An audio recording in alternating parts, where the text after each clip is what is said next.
our people are very serious about not being very serious.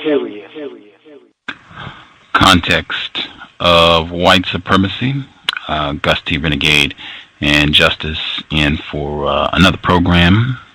We are broadcasting in many spots for this program. You can, I guess, check this out from the Blog Talk site, the TalkShoe site, live, archived, a lot of different ways you can access this program. I will give out the numbers a little bit into the program. If you would like to dial in, you can dial the number at Blog Talk. If you would like to listen, you can dial the number at TalkShoe. You can dial the free HD line as well. I know people out listening who use Skype. Free HD is open. I guess you could use Skype at Blog Talk too. So you got a lot of options for this program if you want to listen or if you want to call in with a question. At any rate, we will be back. I'm trying to think. You will most likely just check the Facebook page. Check the Facebook page. You'll probably get an alert for the next program. We'll have several during the week. We have black female. She's coming to discuss racism, white supremacy in the Invisible Man. Ralph Ellison's work. Really looking forward to that. That'll be next weekend. The children's program. We're doing a second children's program. We actually missed some of the children. There were non-white children who were listening in who had actually seen the film Hotel for Dogs, and yeah, we just I didn't know they were listening, and we missed them. Would have been great to get their feedback. We will try again next weekend to see if there's some non-white children who would be interested in sharing their views. I think the film that Justice picked for the next children's broadcast is Imagine That, with victim of white supremacy Eddie Murphy. That is, we're looking at next Saturday, and we'll get the time, but we're looking for next Saturday for that program. Imagine That, 2009, Eddie Murphy. I'm sure you can either catch it online or go to the video store or the library, watch it. We definitely want children. No age limits for the program next week. If you are a non-white child and you would like to participate in the discussion, it'll be next Saturday. That'll be, look at my calendar really quick, April, let's see, next Saturday, I believe that'll be April 30th. Next Saturday, and again, we'll announce the time, get the link up as soon as possible, and yeah, we're serious about getting non-white children on the program and hearing from them. I think that would really, I think it would be a big help for the non-white side of the chessboard. With that said, let's see, I'm hanging out for a second to see if we can get our guest on the line with us. Pleasure to have him on the program. This will be his second time joining us. He visited with us the first time, so-called Christmas. He's with us. Great program. Always good to hear from him. He has a lot of great videos. You can go to his YouTube page. I will link that at the Blog Talk site and the TalkShoe site. I will link to his YouTube page, and you should check out all of the videos. He has a video series, Slave Sermons, from that's on his YouTube page, and they are excellent videos, revealing truth about racism, white supremacy in the area of religion. Really great to have him on the program to share his views. He has a huge following. A lot of people, I think, that listen to this program are familiar with his work, follow his videos. He's also written a book, Holy Lockdown, very constructive information. You can visit his website, holylockdown.com. The website again, holylockdown.com. You can visit the website. has more information about the book, the YouTube videos. You can go to his YouTube page and see all of the videos. It's 25 of them. I think when he was on the program in December, there were 18, and he's cranked out 7, more than 7 actually, but there are 7 new slave sermons, and he also has some other video projects he has completed since that time. Real pleasure to have him on the program. Waiting a second to see if we can get him on the switchboard. Still not seeing him. We'll take. Might actually take a quick second. In fact, so we're not wasting time, I will check in with Justice. Justice, are you there? Yeah, I'm here. Can I be heard? Can you speak up? You're a little low. Oh, sorry. Can I be heard now? Yes, gotcha. Okay, perfect. I was going to say, so we are being efficient with our use of time while we're waiting for our guest. Could we? Is it possible to have the news article now, if you have one? I do. Well, I'll go ahead and go look one up really quick, but I didn't find one right now. Well, I didn't find one before the program, but I'll find one right now if you need me to.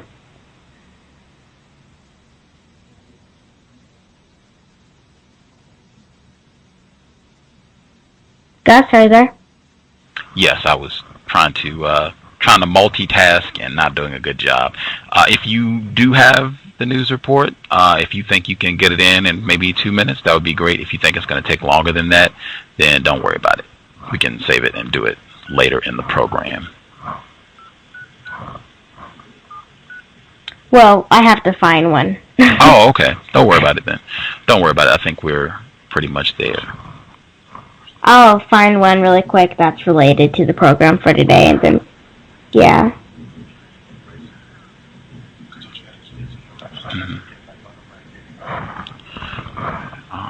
Almost got our guest in. Again, I'm I'm a victim of racism. It is difficult for me to do one thing, focusing and doing that correctly, much less to try to do 2 things at once. But I think we got it. And I think we have our guest. All should be well. Woo! Making me work hard. Our guest, again, pleasure to have him on the program for a second time. Please visit the website, holylockdown.com.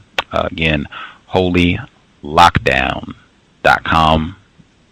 The slave sermons at YouTube, outstanding work to combat racism, white supremacy, and he always seems upbeat. Every time when I speak with him over the phone, he seems determined. He doesn't seem like doing this work has tampered with his spirit at all. He seems to enjoy working against the system of racism, white supremacy. Our guest, Mr. Jeremiah Kamara. Are you with us, Mr. Kamara? Yes, I am. How are you today? Still victimized, but it is good to hear from you, sir. I think I'll be doing better at the end of the program. Okay, that's good to hear, and it's always a pleasure to be with you. Outstanding. I want to get rock and rolling so we're not wasting time. I know our listeners, they have a lot of respect for your work. This is so-called Easter Sunday. I think slave sermon number 25. You deal with a lot of the madness around this so-called holiday. If we could start off, if you could kind of share your views on what sort of imprinting has taken place to get us to this point where we're out in mass numbers buying chocolate bunnies, hunting for colored eggs, and celebrating the resurrection of white Jesus. Well, it's been a process, you know. One of the things, black people, we have to sober up from the disease of extreme religious intoxication. You know, when you're intoxicated, your slip is showing, but you don't see it. But every other group, with the exception of blacks, can see the contradiction of being notoriously religious on one hand, but on the other hand, helplessly dependent upon other groups for their sustenance. And so, you know, we blacks are the segment of society that are the most committed to the idea of godly intervention as being the primary means to effect change. It's our first line of defense. And that's because we've been conditioned to seek supernatural fixes instead of using intellectual and analytical approaches to dealing with critical issues.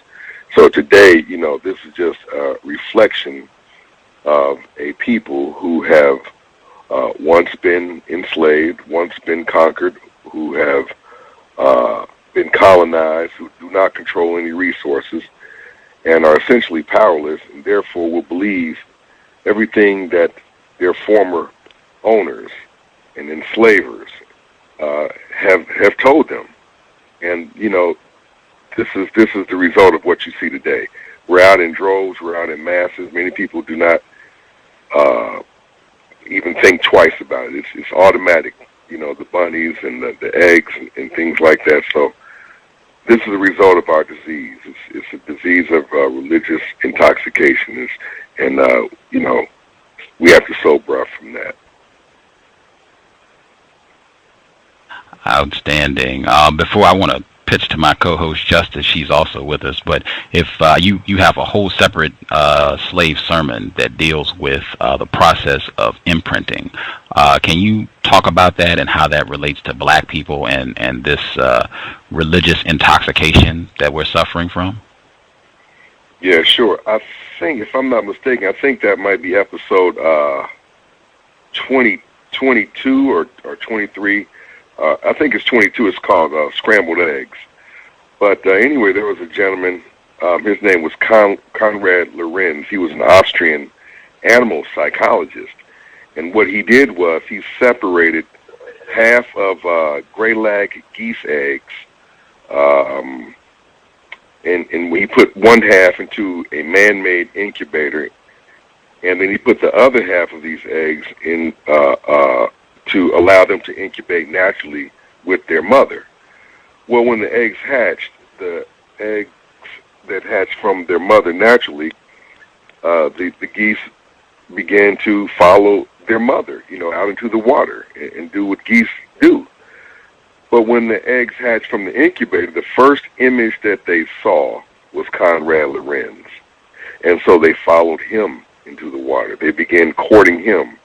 They, in a sense, thought that he was their mother. That was the first image that they saw. And that's called imprinting. We have been religiously imprinted upon. The first savior that we saw, you know, after 1830, when most blacks were native born, was the image of Jesus, which ironically looked like our oppressor. We were told to never question authority, never question the word of God. And we have been following that Savior ever since, despite the fact that many of our Protestant beliefs, such as Jehovah's Witness and John Smith and John Wesley and Methodist and John Bates and Seventh-day Adventists, et cetera, were all non-black. They were all Europeans, and so we've never even questioned about that. You know, a light should go off in our head just by virtue of that. And here we are, the oldest people on this planet, looking for our morality from people who learned from us in the beginning. It's one of the biggest con jobs ever perpetrated against the people of the world. And we are essentially homeless in the mind. And I did an interview downtown. I asked people, you know, are you Baptist, are you Methodist, are you Pentecostal, Protestant, or none of the above? I asked over 100 people. Not one black person got that right. They were coming out of T.D. Jakes' mega church convention. Not one got it right. That was actually a trick question. All of those denominations, such as Baptist, Methodist, Pentecostal, they are Protestant religions.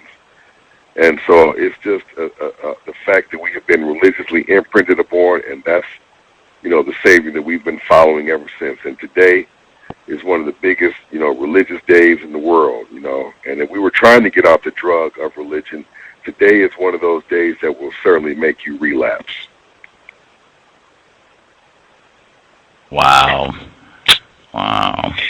Context of White Supremacy. Pleasure to have him on for a second time, Mr. Jeremiah Kamara. My co-host, Justice, she is also with us. Justice, if you have some questions for Mr. Kamara, your line is open. Please feel free. Greetings, Mr. Kamara. How are you doing? I'm doing great. How are you doing, Justice? I'm doing great, too. Thank you. That's good to hear. What do non-white children say about your work? Children? Yes, what do non-white children say about your work? Well, when they're presented with the truth in a way that is conveyed effectively, where they can understand it, I put it on their level, put it on their terms, they agree also.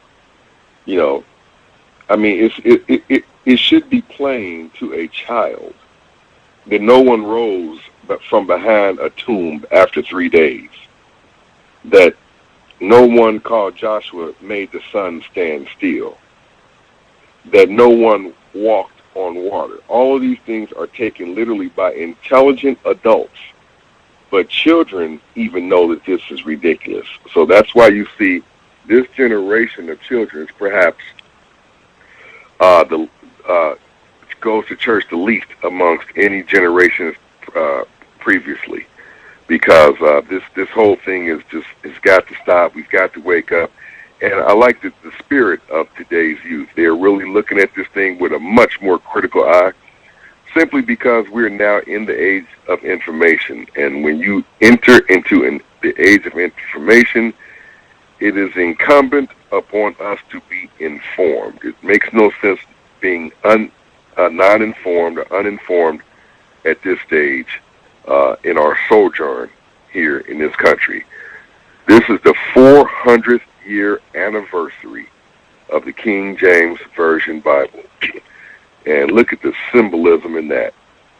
You know, you talk about, slightly over 400 years that we've been enslaved. Now here it is, the 400th year anniversary. So this is symbolically, if nothing else, time for us to move on and to grow up and to tell our own version.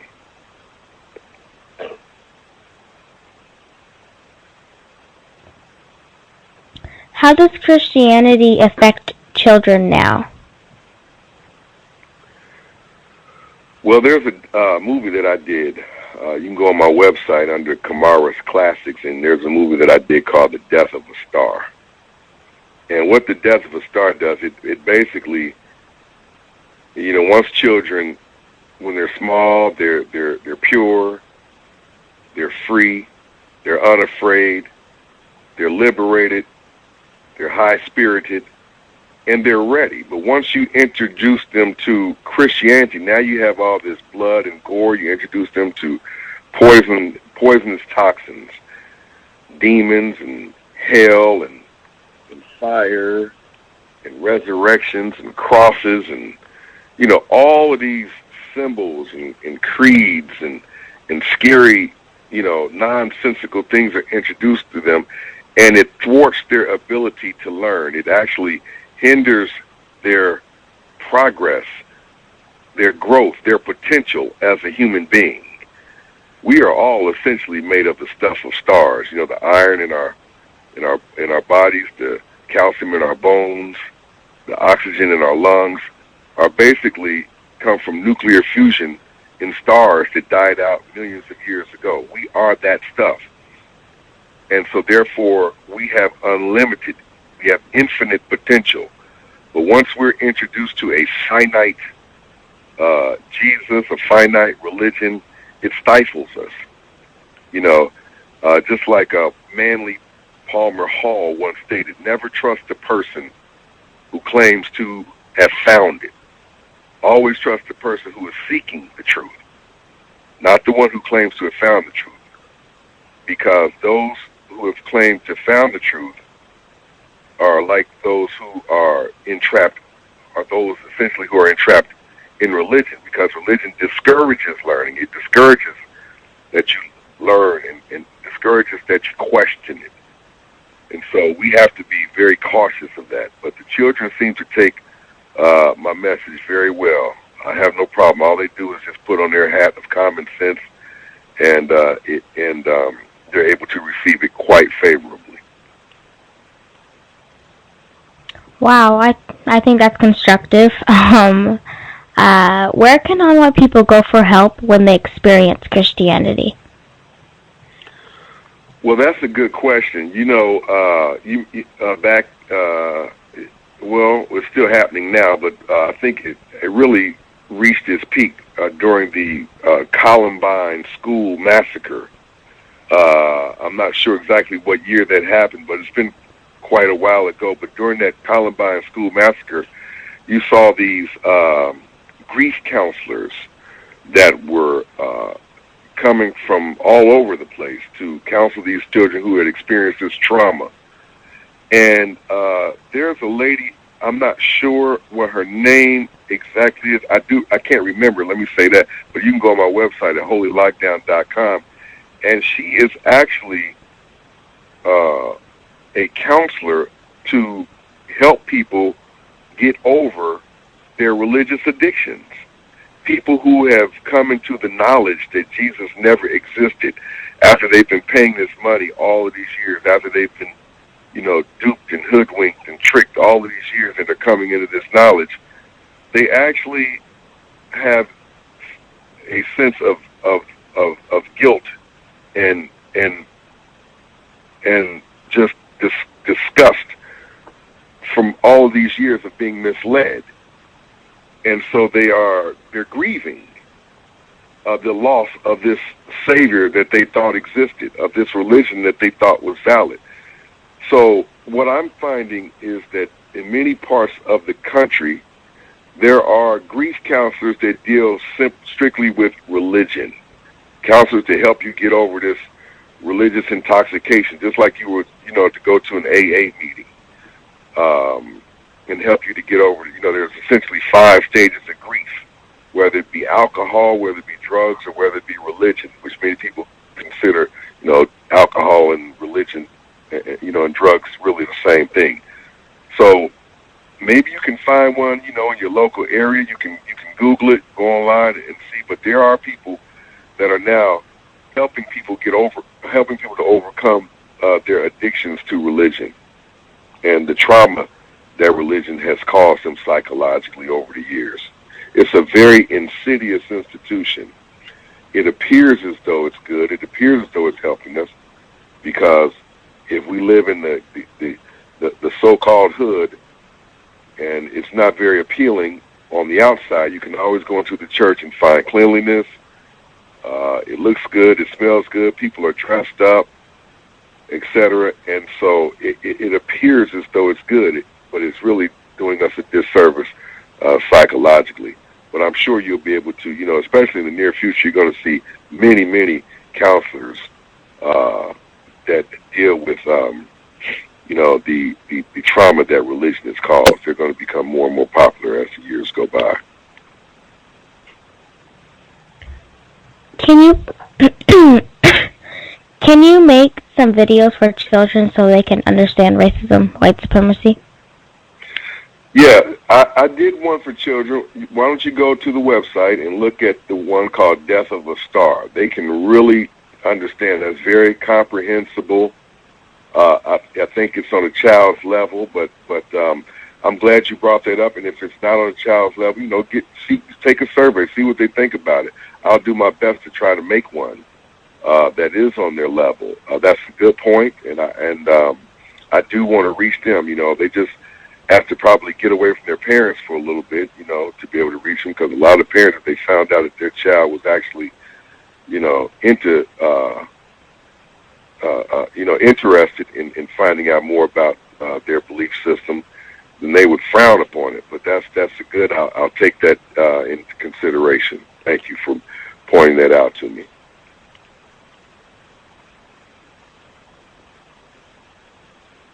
You're welcome. What does your video's slave sermons talk about specifically? Well, they talk about many things. I've got 25 episodes, and basically what it does, it captures the rhetoric that pours from various preachers' mouths every Sunday that help to contribute to humanity's psychological demise. It depicts various aspects of religion that I consider to be detrimental to the psyche of people.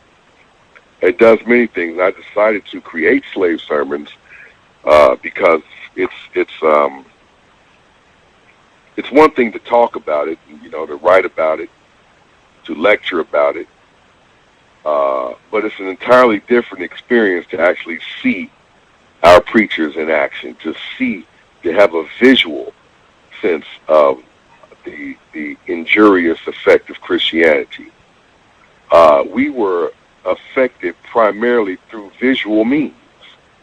So it's going to take visual means in order to counter that effect.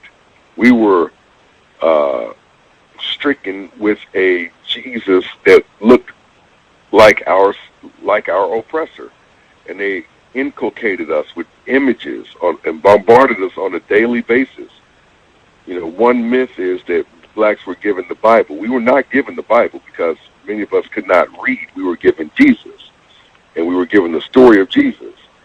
And a lot of black preachers who were initially under the supervision of white people in the early formation of their churches developed skills to make the Bible come alive. In fact, that very icon, that image that I have, the man holding the Bible of slave sermons, his name is John Jasper. And John Jasper was one of the first black preachers to gain a white following, and whites were also illiterate, mainly at that time, in the late 1800s. John Jasper lived in Virginia, and he was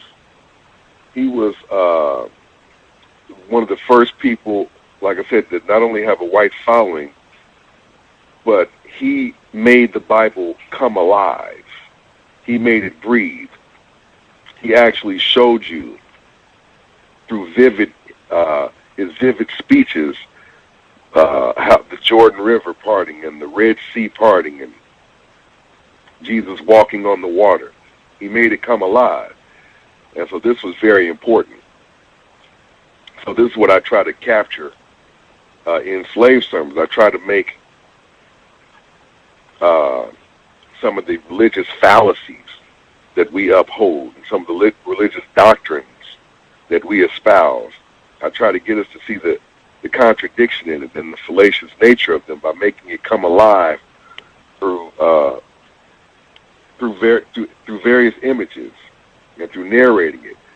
And I understand that we have a very short attention span, so I try to capture that. I try to put maximum effect into minimum time.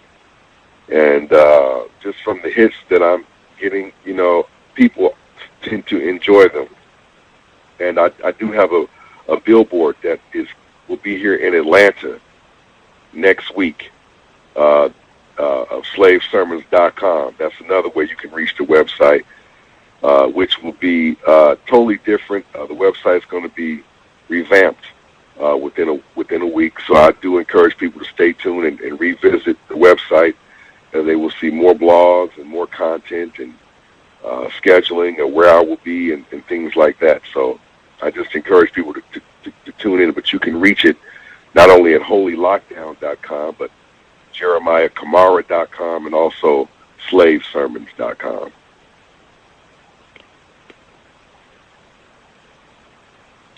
Okay. Yeah. I don't have any more questions at this time. Go ahead, Gus. Okay. Well, thank you for the questions. You're welcome. Context of White Supremacy.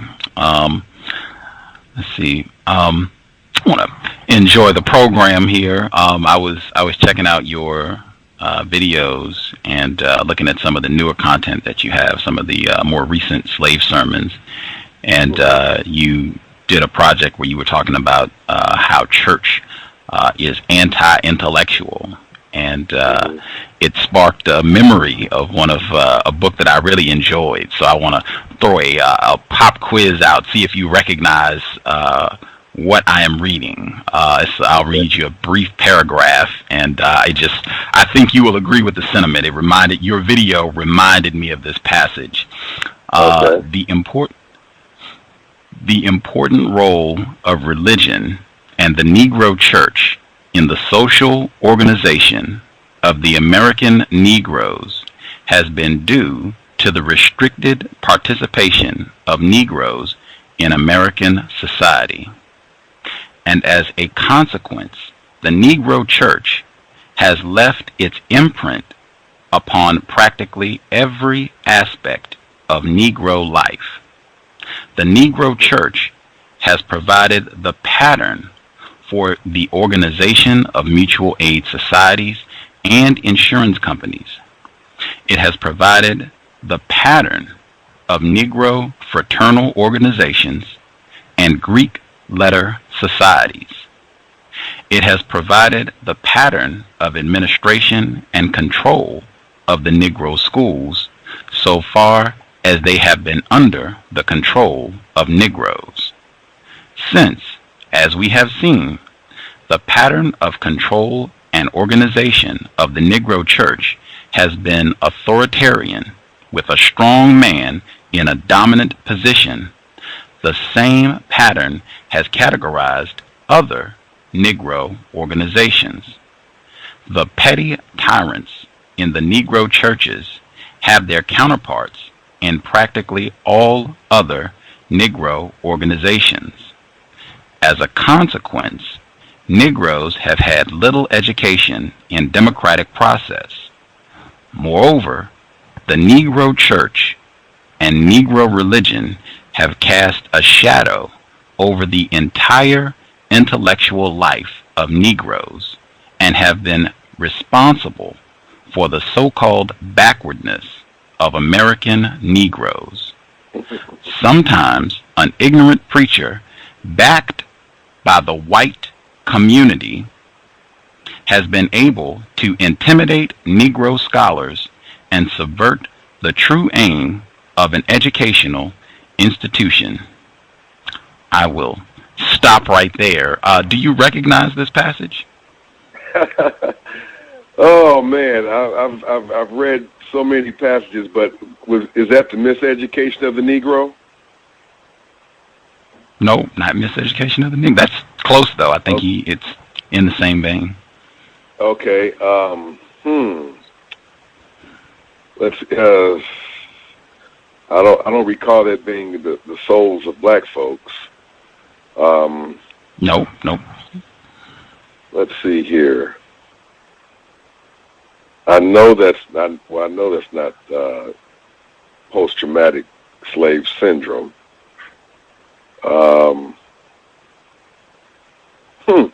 Where have I read that? You want the answer? Yes. Okay. The book, The Negro Church in America, the author, E. Franklin Frazier. Right. Okay. One of my favorites. Right.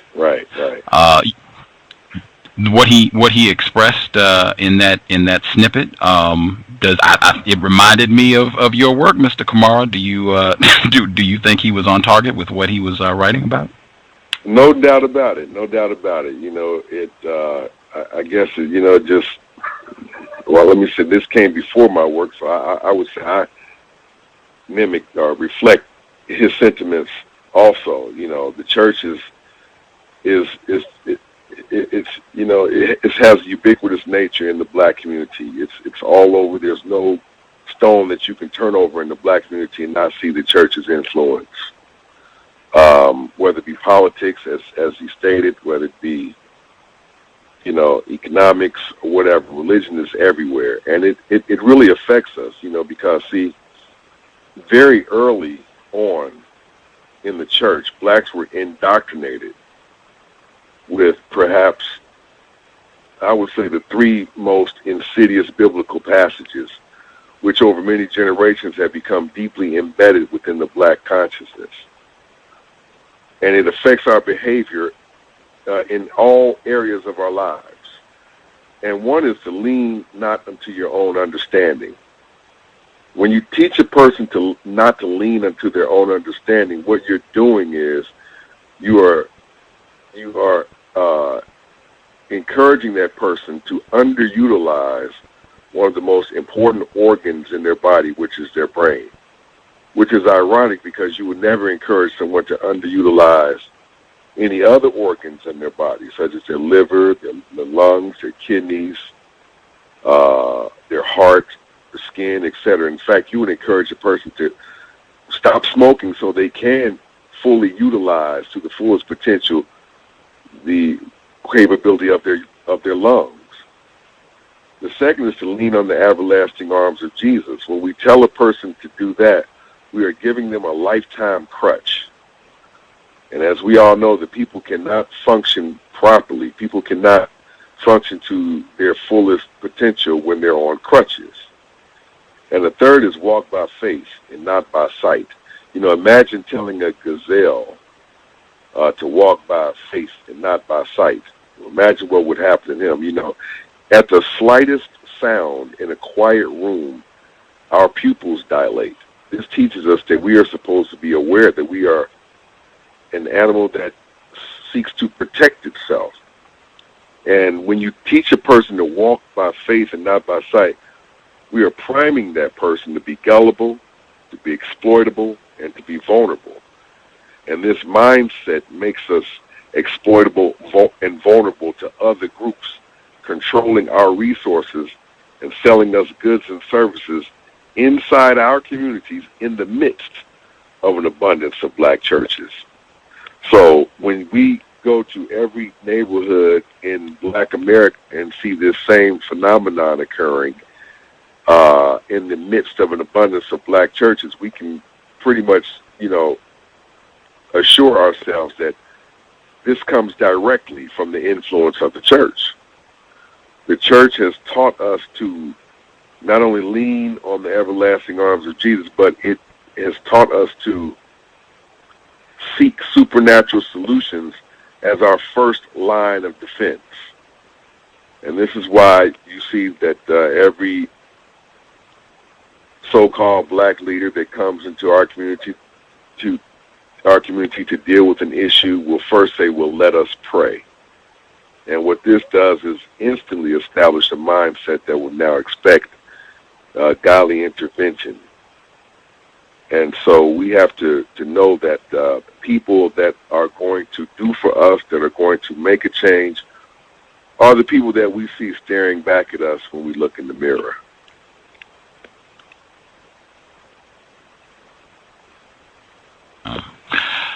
The web address again, holylockdown.com. holylockdown.com.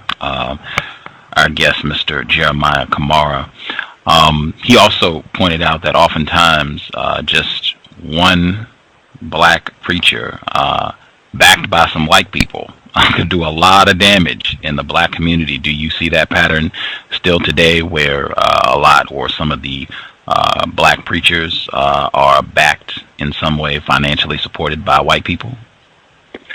Well, let's just be quite honest about it. I mean, there's no way that some of these preachers could have reached the altitudes that they have without any assistance from various non-black organizations. There was a guy, his name is Mark Hanby, and Mark Hanby is very instrumental in the growth of the mega church. He had two concepts. One was called kingdom order, and the other one was called spiritual alignment. And these two concepts he taught, and they were learned by various preachers and black preachers. And after he taught these preachers how to these two concepts, which had to do with getting the most out of the church for the benefit of the preacher. And this is where you see the ATM machines. This is where you see, all the enticing ways to extract money from people, irrespective of the economic hardships that one may be experiencing. spiritual alignment and kingdom order does not make any concessions for our economic situations.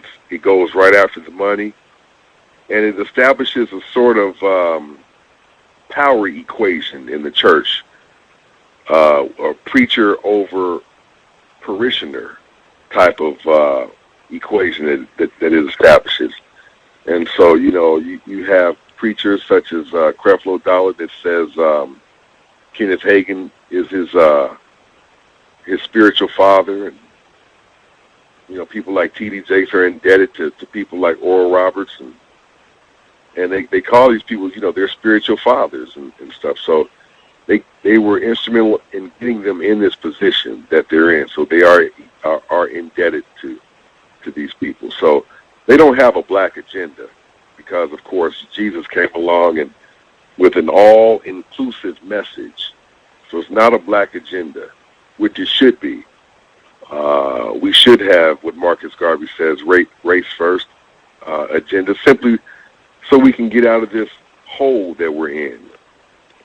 And all species look after their own first.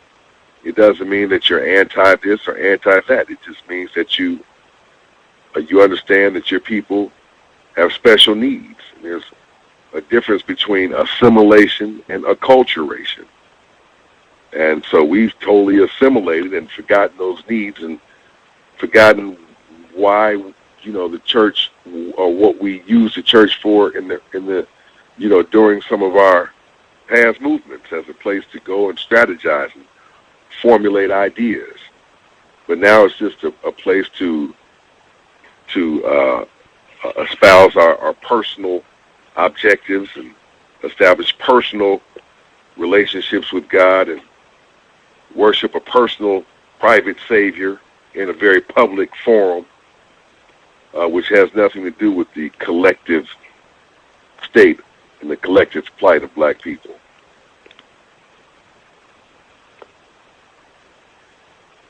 Context of White Supremacy. Before hop back to the area of religion, I noted that one of your more recent videos, not a slave sermon, "We Men, Ain't We?" That's the title of the video. Can you share a little bit about what that video was about? Well, yeah, "We Men, Ain't We" was a quote by Denzel in the movie Glory, and I kind of used that to as an overlay within the context of that particular movie. And I was just basically showing how we have regressed as men, and how we have failed to take a collective stance on the effeminization of the black male. And many people say, well, wait a minute, these guys are making money though. Well, if money is the end-all, be-all, then let's not complain about once being enslaved, because after all, it was all about money. But what I just showed in the video was just various scenes that put black men in a very compromising position, and depicted black men in a position of weakness. And I find this to be detrimental in a time where it's going to take courage and it's going to take strength to overcome the many social ills and obstacles that lie before us. And I don't know, I'm not I guess I'm a conspiracy theorist to a degree. I just point out what I think is true and leave the rest alone. But I do think that there has been a concerted effort on behalf of Hollywood to depict black men and portray black men in positions that are unbecoming of strong-minded, liberated men. And so I just, created a video that kind of illustrated that point.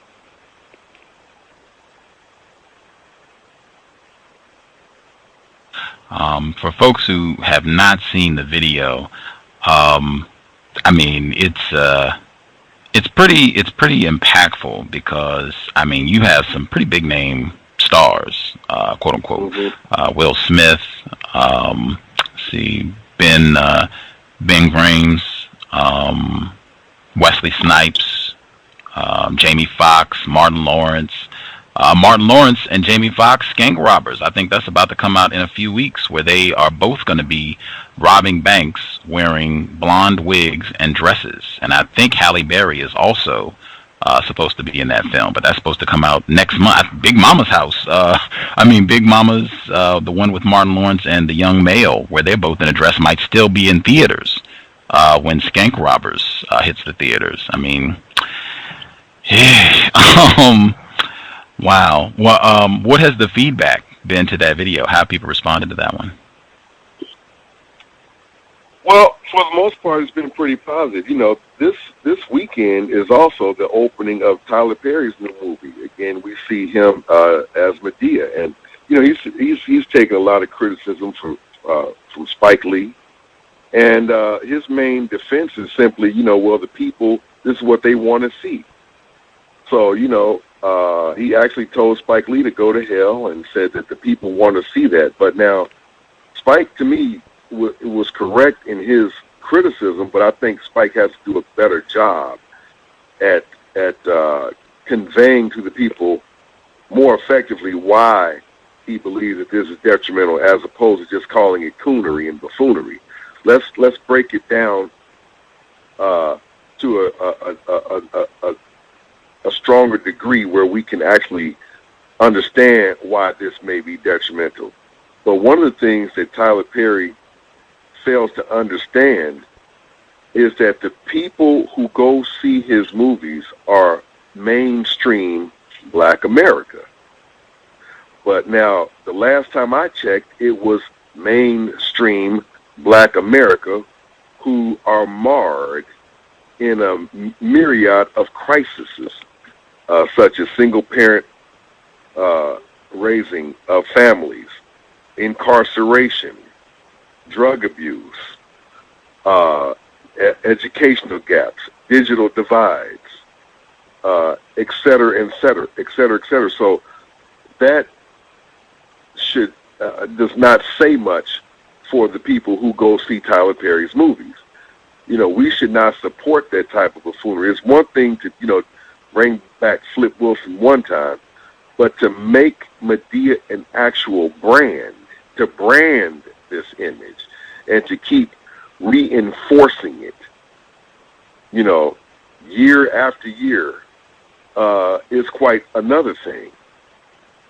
So the response to We Men Ain't We, for the most part, has been positive. Like I said, the only defense is, you know, these people are making money. And like I stated earlier, is that all it is? Is just the fact they're making money? Lassie made money. Rin Tin Tin made money. You know, Mr. Ed made money. You know, and these were animals. So if that's the case, then we should not complain about any endeavor that works against us, where the primary objective is to make money. That's including slavery. That's including the predatory lending that we complain about, that is perpetrated against us by these big banks in America. Let's not complain, because it's not personal. It's simply about making money. So I think we got to quit making excuses and hold our men more accountable. Now, there are people who are not going to object to what Tyler Perry is doing, especially those actresses, esteemed actors and actresses such as Cicely Tyson and Angela Bassett. And I think James Earl Jones, if I'm not mistaken, may have been in one of his movies. Maybe not, but Maya Angelou, who knows better than this. But they will not criticize it simply because they're on his payroll. So it's hard to criticize the hand that's feeding you. A lot of these actors and actresses are looking for work. They're out of work and they need a job. So they can't really, you know, speak out against this coonery and buffoonery. And I think that Tyler Perry, you know, he's made his message quite clear that he was once been abused. We get that by now. We get that. We understand that. Let's move on. So have hundreds of thousands of other black people been abused. We got that, Tyler. And his abuse comes blaring through in his productions. And so now we have this philosophical question before us again: does life imitate art, or does art imitate life? So in this case, it's definitely his life imitating his art. I just think we need to do a better job and be more accountable as men.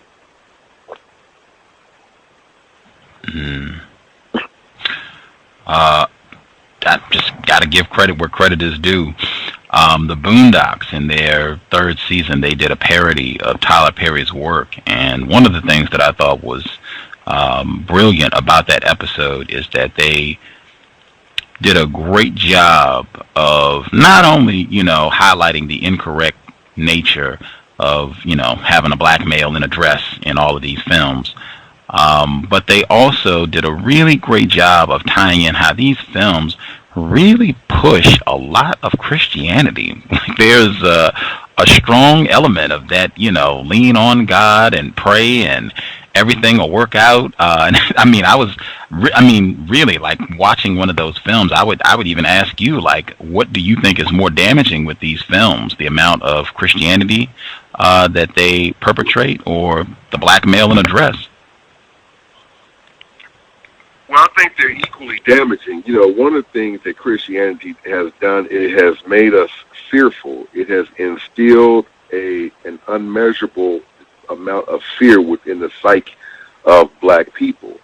And as a consequence of this fear, we, churchgoers, are inclined to seek comfort and seek protection from the storms of life. And so Tyler, you have to understand also that Tyler Perry his success actually was on the backs of black women churchgoers, who are perhaps, no disrespect, but one of the most delusional segments of society. And I say that because you have many black women who consider Jesus to be their man, and they don't need a man, and all this type of nonsensical rhetoric that they espouse. So he has made his living off the backs of the most vulnerable segment of society. They would have bus loads of women, churchgoers, pull up, and many of his first productions had, religious titles, and had, were pretty obvious that they were, religiously slanted productions. And so he is very didactical also, in my opinion. And his movies have been criticized for being very churchy. And he imposes this religiosity into all of his productions, which in my opinion is very disrespectful, not knowing, what my persuasion is, whether it's religious or non-religious. I think we have to be mindful and respectful of others who may have a dissenting voice. And so he assumes that we all are Jesus lovers, and you see that in his movies. So I simply, I've seen a few of his movies on television after they, were released, so I can get a pulse of the people and really to be abreast on, current events. But I definitely would not go and support him at the movies because I think it is detrimental. So I think the men in the dresses, the drag queen that he portrays, as well as the churchy nature of many of his productions, are equally detrimental.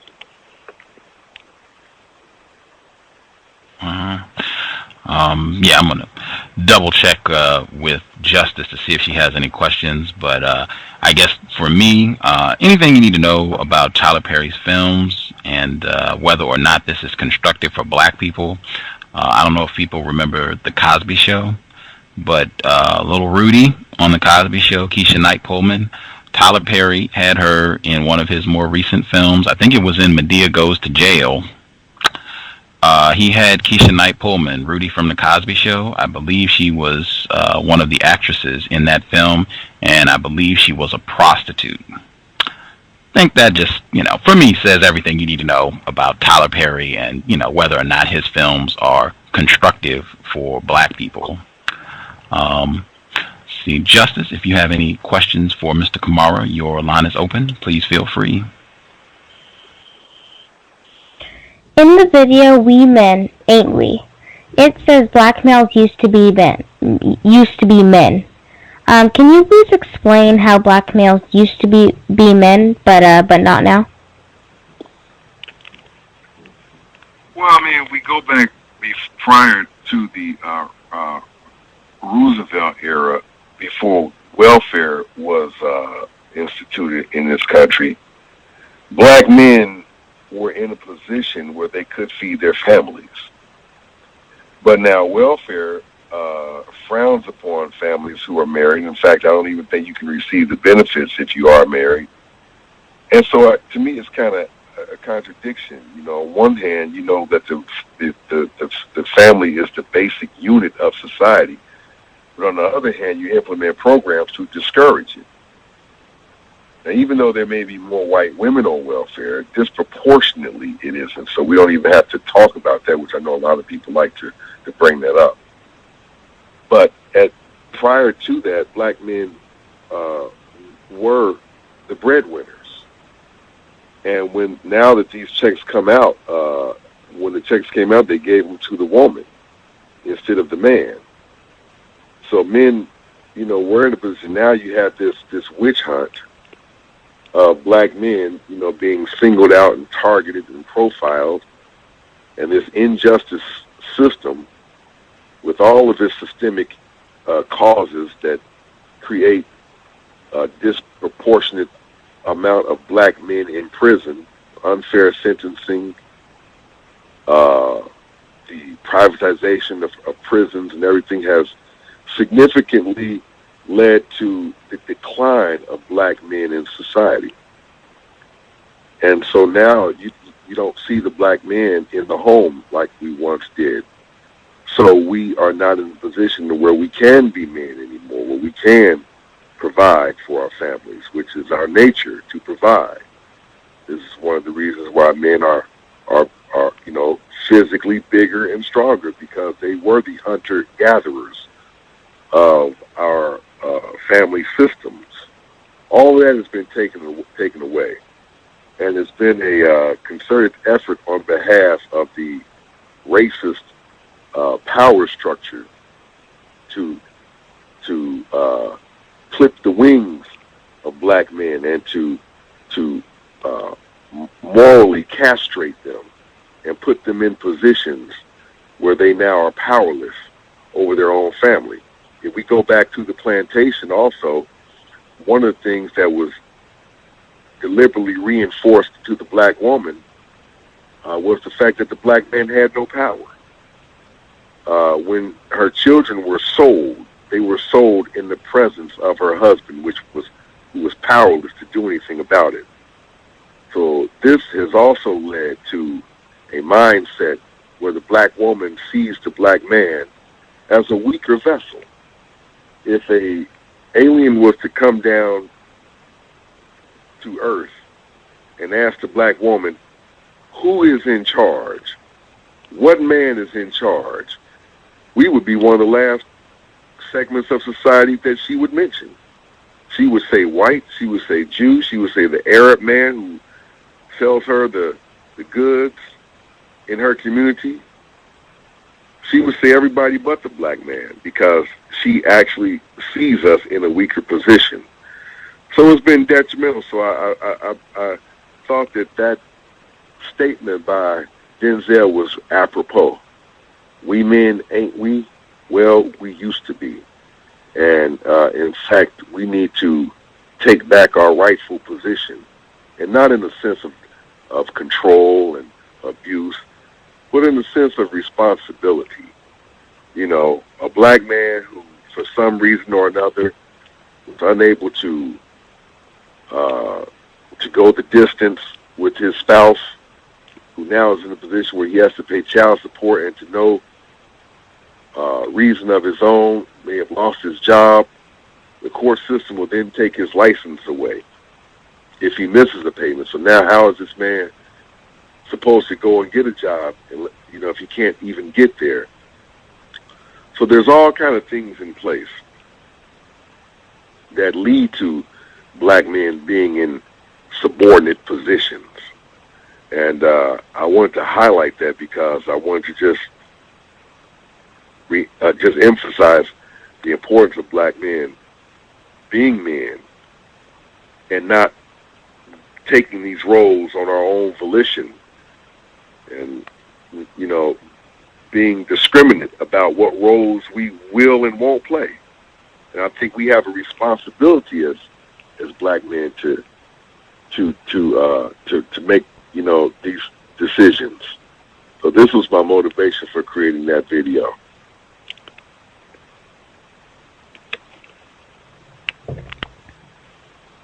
It says in the video Chaos in the Barbershop, religion was designed to control the thinking of a man. It is the art of manipulating one's imagination. How is religion the art of manipulating one's imagination? Well, if you look at many of the passages in the Bible, they're simply outlandish stories that came from a part of the world during that time. It took 1,500 years to formulate the Bible. It had, dozens and dozens of authors and redactors. But during that time, people spoke in a very exaggerated way. And so you have these very exaggerated stories in the Bible. And so these exaggerated stories are the result of vivid imaginations. And so where there is vivid imaginations, there is also lies the opportunities to manipulate these imaginations. Religion manipulates our imagination because what we would have imagined if we were not introduced to religion is no longer, is invalid. But once someone tells you that, there were magic stars overhead and 3 wise men and frankincense and myrrh were brought to this baby who was in a manger, who was the product of a virgin birth, and all of these things, it actually has an effect on your imagination. We were not allowed to imagine anything else once we were introduced to these early symbols and creeds and doctrines as a child. So it kind of limited what we could imagine, and our imagination was given to us. And so we had really no opportunity to imagine for ourselves or to form within our minds whether or not, what a god is, or gods are, or goddesses, or non-deities. We had no opportunity because it was provided for us. It was given to us. And so I think it has really hampered our abilities to be imaginative. So this is one of the ways that religion kind of manipulates our imagination. It's the art of pretty much telling us how it is, what it is, how it should be, and never question that, because if you do, it will be to your detriment. It's always a fearful retort when we question the Bible. And that is what Isaac Asimov said. He said that violence is the last refuge of the incompetent. So because we are incompetent in explaining our religion, in really explaining our belief system in a very sensical, logical, rational manner, we resort to violence and tell someone, well, if you don't believe these irrational things, then you're doomed to hell. That's simply due to our incompetency, our lack of our ability to rationally explain our belief system that we uphold. It says on the video, rerun. White Jesus is like Elvis. How is white Jesus like Elvis? Okay, I think that was in the video, if I'm not mistaken, the nipple effect. That was in video number 21. And all I was doing there was illustrating that how there had been prior, just like Elvis, had people that came before him. Elvis actually had a black dance instructor. And he actually, got his moves and a lot of his bluesy kind of ways were mimicked and stolen from black people. His biggest hits, or one of his biggest hits, was Hound Dog, and that was initially performed by Big Mama Thornton. And so I wanted to use this as a parody with Jesus, who have had many saviors that existed prior to Jesus that had the same identical story. There were many, Jesuses prior to the year 2000, as they claim, who had the same story, who were born of a virgin, who had 12 disciples, who performed miracles, who had a mother named Mary, or a derivative of the word Mary, who died on the cross, who ascended to heaven, who called themselves the light of the world, who called themselves the Son of God, etc., etc. These stories were nothing new. They're just simply recycled.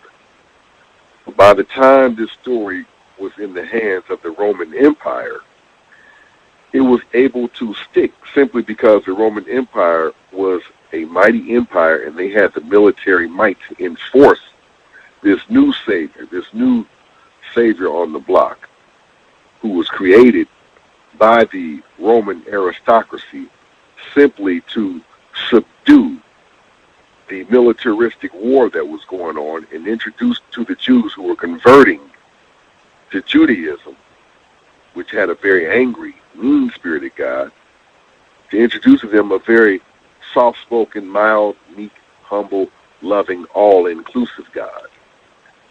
So thus we have Jesus. But Jesus is simply one of many. And I thought people could, relate to that Elvis piece to help them to understand how Jesus arrived on the scene. Okay, did I interrupt somebody, or?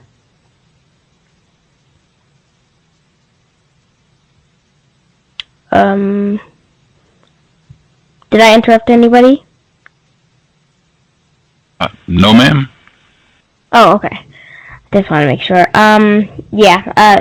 Thank you for answering my questions. Mr. Kamara, you said that the saying "white Jesus is white Jesus is like Elvis." That video, that thing was on rerun. Because I think you said like a different video, but I saw it on the video rerun. Yeah. I don't have anything else right now. Yeah, I think that was on. If I'm not mistaken, I think the rerun was on episode 21, if I'm not mistaken. So yeah, you can find that parody there.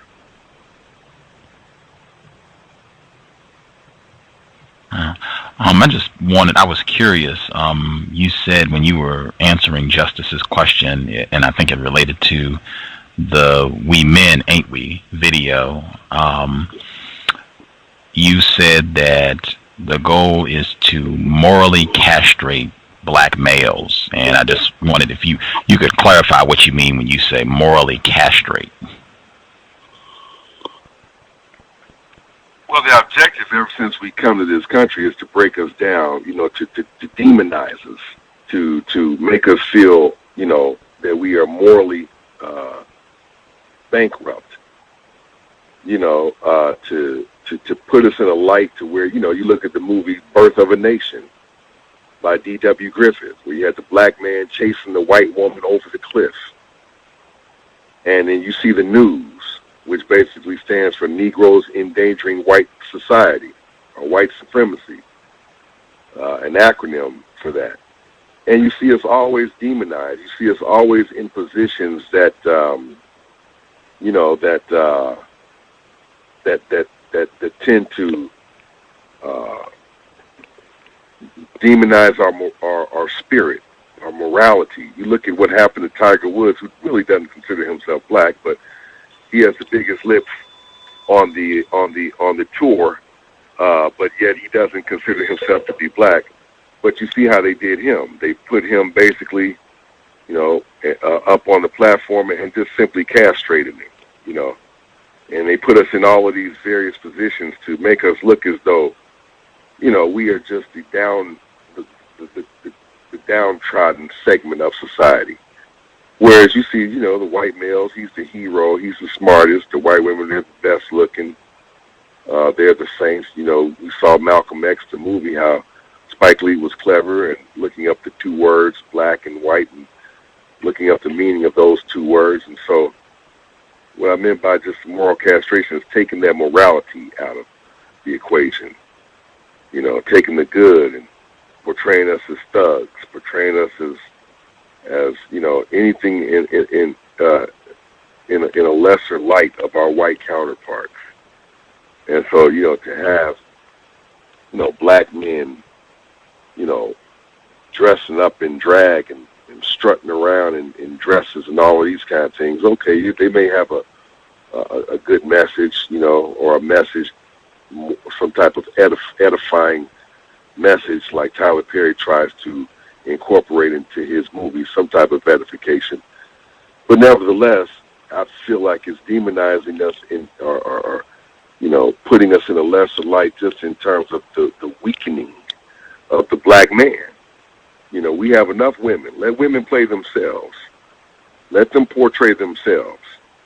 Tyler Perry is a spokesperson for women's rights and women's suffering. Let women do that themselves. Let's go ahead and, either go ahead and get a sex change or come out the closet. One of the two. And I'm not gay bashing here. You are what you are. One of our strongest civil rights leaders was James Baldwin. And James Baldwin could walk into any room full of strong black men and be respected. So it's not what you do, but it's how you do it. He didn't have to, put on a dress and walk around and portray this nanny role in order to, get some attention. So this is what I meant, by that.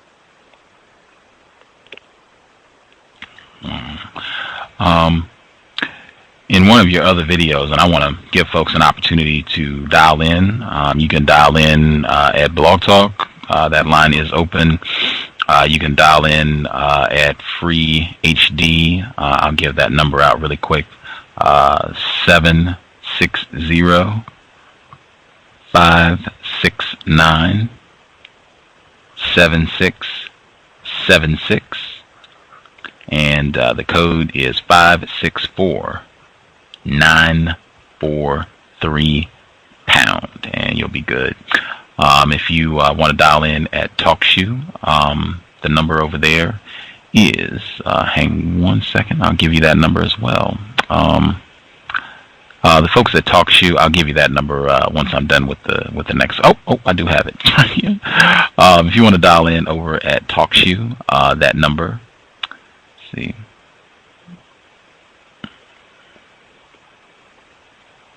All right,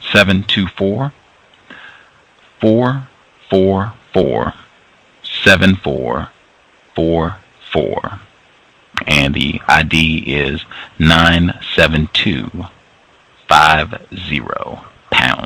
and you can press 1 and then pound again to skip all that, and you'll be able to listen and ask a question. Last question I wanted to ask. This is again one of the more recent slave sermon episodes. This is episode number 20, Misplaced Loyalty, a Black History Month special edition. This was published on February 13th, 2011. Really powerful video.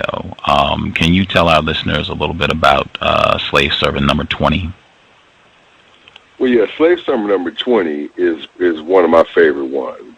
And basically, I think it encapsulates the message that I really want to get across to black people, and that's the fact that we need to be loyal to our own people and our own causes. Here you have a mythological figure in the name of Jesus who had essentially a bad weekend from Friday to Monday, and we want to sympathize and fall out in the movie theater watching Passion of the Christ, when yet we had a bad life. Here's a man born a slave, or born into slavery, and died still being a slave, maimed, family sold, oppressed, abused, beaten, suppressed, repressed, indoctrinated with fear, etc., his whole life. Our ancestors, our great-grandmothers and great-grandfathers experienced a lifetime of abuse, a lifetime of suffering, a lifetime of injustice, a lifetime of not being treated with dignity. There were, I think just in a very short span, with 4 or 5 years, there were like hundreds of lynchings in Mississippi alone, burnings, beatings to death, beheadings, and yet we want to have sympathy for Jesus. No, it was black blood who has paid for the sins of the world. It was the blood that we shed. But any time that you can, find sympathy for a man who never existed, and even if he did, he didn't exist, but even if you believe he existed, read the story. He had a bad weekend. We had a bad life, and many of us are still suffering, and we are still messed up psychologically as a result of this introduction to this so-called savior. And, this is because we're drunk. We're intoxicated. When people are intoxicated, not only are they mentally impaired, but also the obvious things escape them. It should be obvious that there is something very peculiar about a people of African ancestry being told by their black preachers to open up a Bible and turn to a book called Romans or Corinthians or Galatians instead of turning to books called Malians or Ghanaians or Ethiopians. Here in America, black people's obsession with praise and worship is consistent with people all over the world who've been conquered, who are powerless, and who are not in control of any resources, and who are brainwashed to the degree where they see absolutely no problem with embracing the religion and belief system of the dominant group that once enslaved them and considered them property. Now I understand how that mindset came about. Because when a black woman was on the plantation getting her children sold off, when a black couple was getting their children sold off, who they knew they would never see them again because they didn't have the means of transportation or freedom of movement to see that child again. The only thing that could give them any semblance of sanity was by believing that one day they would see him again. Even when their children were beaten to death in front of them, their one remaining vestige of peace of mind was that one day we're going to see that child again. So it was important to construct mountains of hope, to allay our predicaments and to as coping mechanisms. We'll see him again. So,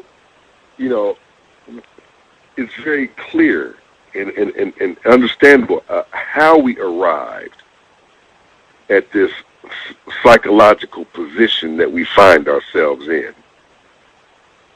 But, it's time for us to snap out of it. Essentially what has happened is that this establishment has given us a lantern. And they told us that inside of that lantern there is a genie who will grant all of our wishes. All we have to do is just keep rubbing on that lantern, just keep praying to it, just keep rubbing on it, just keep believing in it. And if that genie does not appear in this lifetime, do not fret, because surely after we die, he will come along and swoop us up and escort us on his magic carpet to an imaginary place called heaven.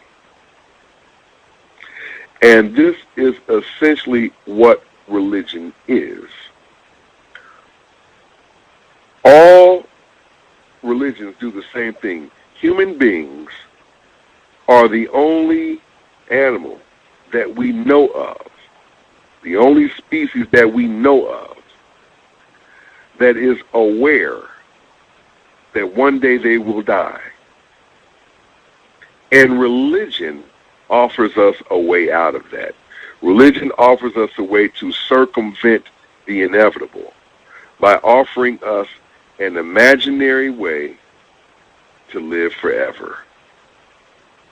This is essentially what has happened. And we have bought into that.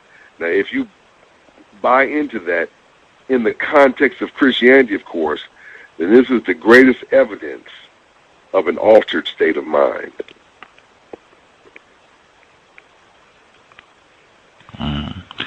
Wow. An altered state of mind. I think that very much in line with what we've heard from Dr. Francis Cress Welsing and Umar Abdullah Johnson, school-certified psychologist, Mr. Umar Abdullah Johnson, in saying that black people are suffering from mental illness, very much in line with what we've heard before. Unfortunately, myself too. It's difficult not to be infected by it. It's everywhere. As we said about the church, it's everywhere. So, again, check the website, holylockdown.com. holylockdown.com. Real pleasure to have him on the program, Mr. Jeremiah Kamara. I will check the phone lines. Again, you have a lot of different ways you can dial in for this one. You can dial in at Blog Talk, TalkShoe. The free HD line is open. Let's see. I guess I'll start with the folks at Blog Talk. Can make it easy for me. You can press 1 if you're at Blog Talk. If you have a question, just press 1, and I can open your line up if you have a question for Mr. Kamara. I'll wait a second, see if I see any ones from the Blog Talk lines.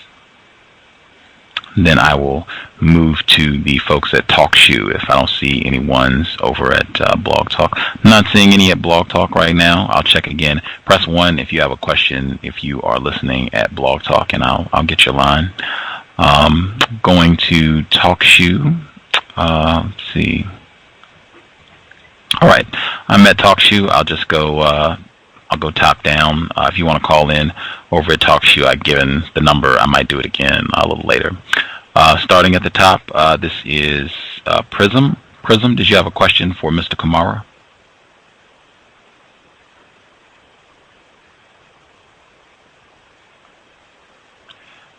Prism, are you just listening? Did you have a question for Mr. Kamara?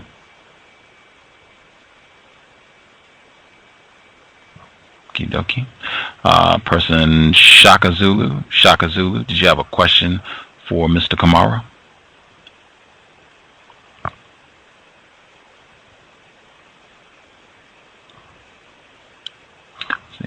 Shaka Zulu, just listening. Did you have a question? Okay.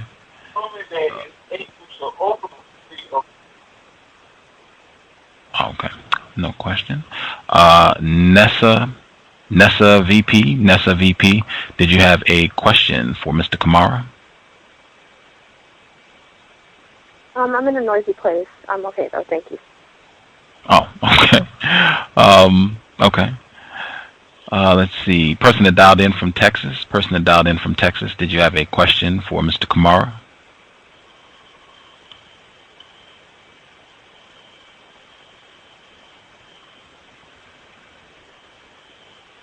Person that dialed in from Texas. Can you hear me? Oh, yes, sir. Yes, sir. How you doing, brother? Brother Camara, Gus. Glad to find you again on Talk Show. I'm on the road, so I do have some background noise. Thank you, Brother Camara, for coming on. I guess my question is a question / comment. First of all, I'm a recovering Christian. Just like a recovering alcoholic, you still grapple with it every day. Accepting truth, embracing truth, and living in it. My question would be, I find it ironic how, we Christians celebrate all these different holidays such as Easter and Christmas and all those things.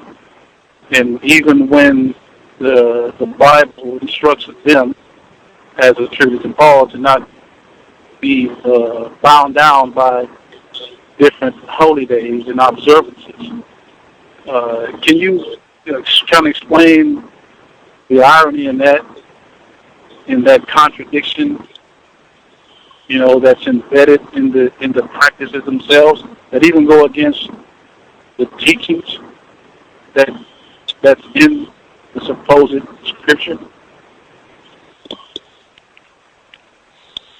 Well, yeah, I mean, I think, the scripture, I don't want to say the scripture, because let's just say the Bible, because there are many scriptures, but I do know that it cautions us against idol worship.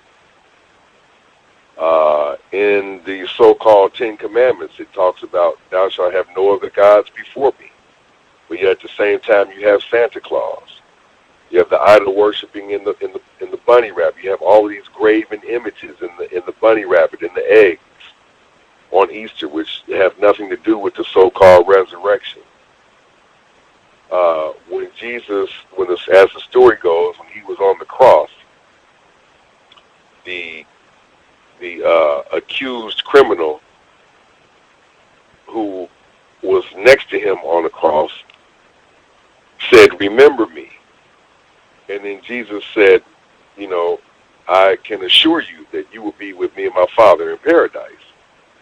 But yet at the same time, it says that the way to receive the ticket to paradise is to repent, to ask for forgiveness, and to accept that Jesus died for you, and to believe that, as John 16 says, that he, believeth in him, whoever believeth in him should not perish but have everlasting life. But now this man, all he said was, remember me, and then Jesus gave him everlasting life. There are too many contradictions to mention. These so-called, religious holidays, And so Easter, like I said, is one of the biggest ones. This whole thing about a man, being raised from the dead after 3 days and stuff like that. They have so many astrological connotations to them that to take these things literally is just mind-boggling, especially when you have people, who are very intelligent otherwise. They tend to leave their intelligence at the door, and when they enter into the church, they just abandon all of their common sense and sit like empty jugs waiting to be filled up. But I do want to applaud you. I do like that term, a recovering Christian. I think you're going to find that term to be more common as time goes. on, and I think that you will see a number of churches that are foreclosed on because people will wake up. Not to be trite and not to repeat a maxim that has, a popular maxim, but you can fool some people some of the time, but you can't fool all the people all the time. This is what we're experiencing right now.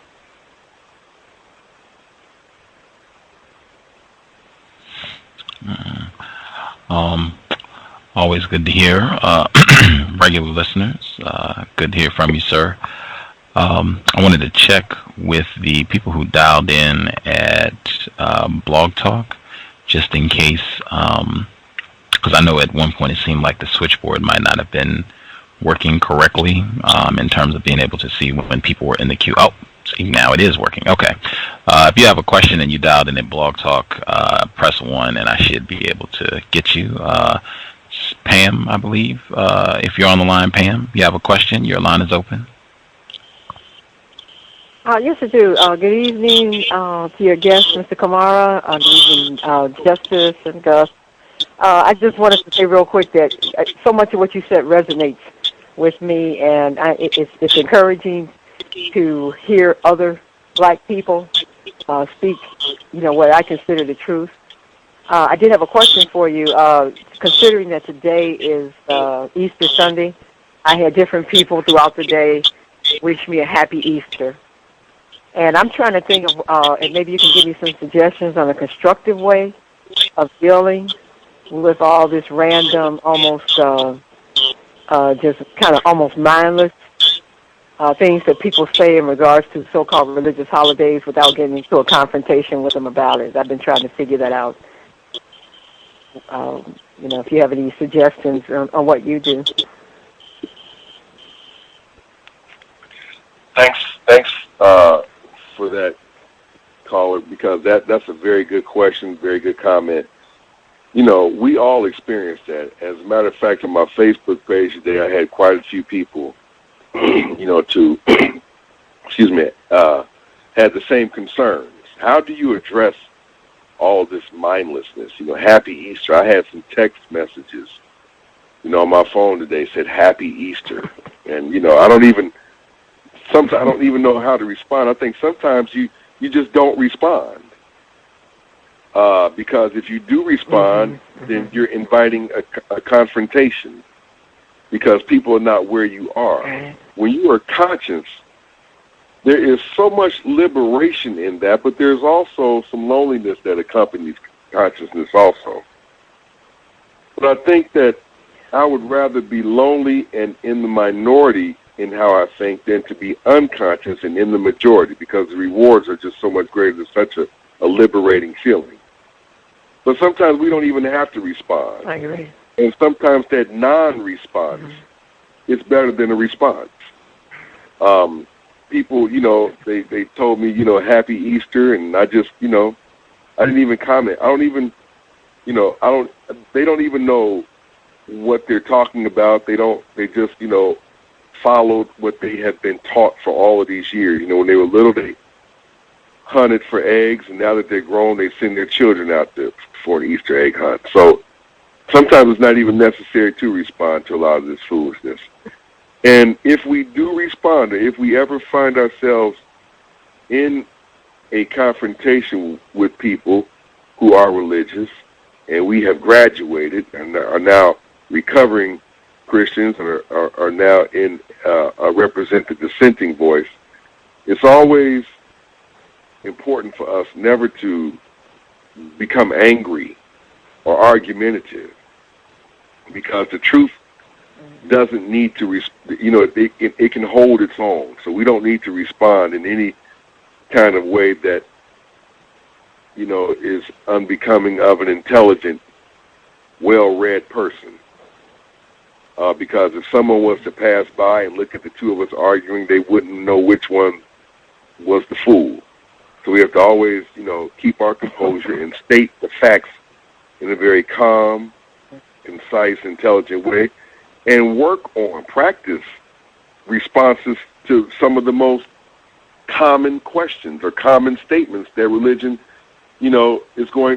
people will present to you or you don't believe in God, you don't believe in Jesus, you don't go to church, all of these, very common response. Practice your own retort. Make sure that you can convey to them effectively why you don't, think the way that you do anymore. And make sure you convey to them the liberation that you have experienced as a result of your newfound knowledge. Where knowledge ends, religion begins.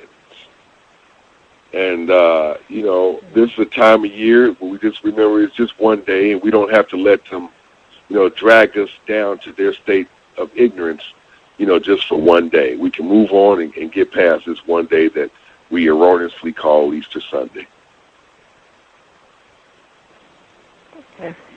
Okay, thank you. Always good to hear from Pam. New book is coming out. Always good to hear from Pam. Visit the website, TrojanHorse1.com. TrojanHorse1.com. Let's see, if you dialed in at Blog Talk, press 1, and I can get your question. The other people that talks you out, I can get you over there as well. Let's see, I believe this is Music Woman joining us live from Florida. Music Woman, did you have a question? Well, I have my two favorite brothers from East Coast to West Coast on the phone with you and Jeremiah. It's the blues that spoke the truth. So you know who this is. Oh, yes. Miss Cartwright. That's right. And the brothers have joined hands across the country on this day that in degradation has brought us to the realization that we are the speakers of the truth.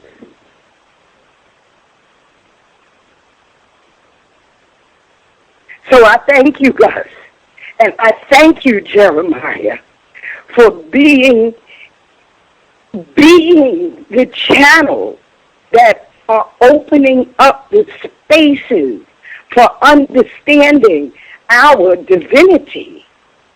You see, because if you don't know that you're diseased, you can't heal yourself. And Jeremiah's book, Gus, is what, when I was in Atlanta, which I call the den of iniquity, you see, because they freed the slaves and they gave them the plantation, which is Atlanta. Jeremiah was there to talk to the brothers and sisters at the shrine. What is it? The shrine of what? You know what I'm talking about. Anyway, Jeremiah is a brother. Yes.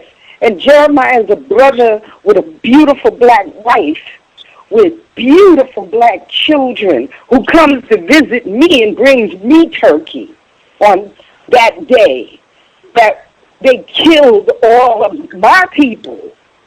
I'm talking about the Native Americans that taught them how to cook a turkey and how to plant corn and how to exist and survive in this country that they knew nothing about. But Jeremiah is here on the cows in the context of white supremacy, speaking the truth. And this is a glorious day for me. You made me resurrect, the two of you made me resurrect today. After a sister told me in front of 12 people, oh, you don't read the Bible. And I had to chastise her, a loved one of mine. Our people will wake up because of Gus Jones and Jeremiah Kamara. And I am rejoicing in that today. Thank you, brothers. Always good to hear from Music Woman, Miss Joan Cartwright, live joining us from Florida. She's a long-time listener, back when we first started out here at Blog Talk. Man, always good to hear from Music Woman.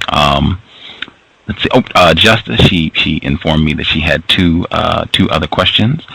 Justice, if you have your other questions you would like to ask, I'll give the numbers out as well so people can dial in before you ask your questions. If you want to dial in the free HD line, the number is 760-569-7676. And I'll give it out one more time because everyone who dialed in on the Blog Talk line, that line is going to go out in 30 minutes. So if you want to be on, at the end, you might want to switch over to one of the other lines.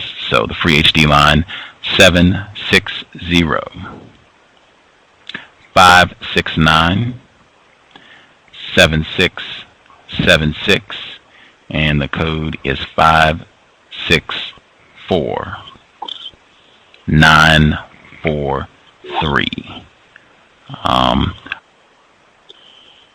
I'll give out the TalkShoe number as well.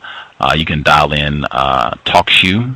The line is 724-444-7444, and the ID is 97250.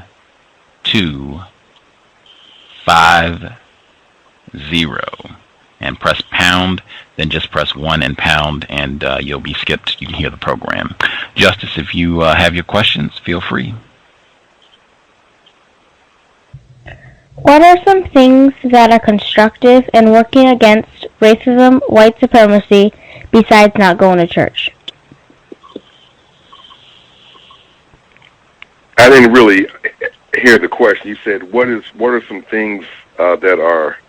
Repeat that one more time. Okay. What are some things that are constructive in working against racism, white supremacy, besides not going to church? Oh, wow. Reading.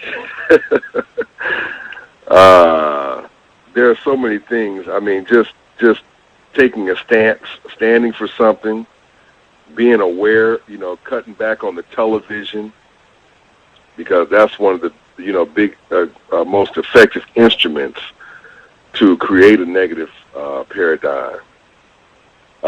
Getting with like-minded people, and always, the ABE principle, ABE, always be expanding. Always expand, always grow. If we are the stuff of stars, and we are the stuff of the universe, then what is the universe always doing? The universe is always expanding. So always be in learn mode. Like I say, get with people of like minds, grow, change many of our habits that help to create the mental health crisis that we find ourselves in, and stay the course. Be consistent with it. And that's how I got over my religious addiction. I was once considering to becoming a minister, but just staying consistent in truth and reading and researching and making that a part of our lives. Exercising. Many of the preachers that get before us, they neglect that aspect of our lives, of eating right and exercising and things like that. We have to do those things, and depending on one another, not on a sky daddy or his son to come in and make our lives better and to rescue us and escort us to a better place. Depend on one another. So those are some of the things you can do. Joan, it's always nice hearing from you. And I also want to point out my newest book. The newest book that I have, in addition to Holy Lockdown, Does the Church Limit Black Progress, is The New Doubting Thomas, The Bible, Black Folks, and Blind Belief. And as we all know, that Thomas is one of Jesus' 12 disciples. He's primarily known for doubting Jesus' resurrection and wanting to see the wounds of Jesus' evidence. Well, today, the Thomases represent all of those who have legitimate questions and reasonable doubts regarding the Bible's fantastic claims. as well as its assertions of divinely inspired men behind its creation. The decline in religious affiliation in many parts of the world serves as evidence of this, and blind, unquestioning acceptance regarding faith is no longer being dictated by fear, and biblical dogma is inevitably coming into question. And what the book does is basically explore the African-American dynamic with the Christian faith and its impingement upon black culture. And it also delves into the myths and motivation behind priestly doctrines, while also addressing the mental side effects of blindly believing in primitive tales based upon what God allegedly has proclaimed. So this is my second book, and it's the book was also forward was written by Dr. Ray Hagins, who is the CEO of the African Village, who has chapters in many parts of the United States. And I just want to encourage people to also get their hands on a copy of that book, The New Doubting Thomas, The Bible, Black Folks, and Blind Belief. And all that also can be found by visiting holylockdown.com or slavesermons.com. There's also a little commercial video that I did on The New Doubting Thomas, and you can also see that on the website, a little intro as to what the book is about, the synopsis of the book. Wow. All this at holylockdown.com. And the new book, The New Doubting Thomas. Yeah, definitely support Mr. Kamara's work. I think outstanding material, and I think black people would be in a much healthier mental state if more of us were familiar with his work. We read his books and watched all of the 25 episodes of the slave sermons immediately. I'm going to double check with the folks that dialed in over at TalkShoe and the free HD line to see if anybody else has questions. See, there are. Yes, ma'am. I have one really quick question. I just have just one more, if that's okay. Because this one, I think right it's ahead. really important. Okay. I have quite a few family members that are confused about racism and Christianity, especially my grandma. Can you please give some suggestions of how to unconfuse them?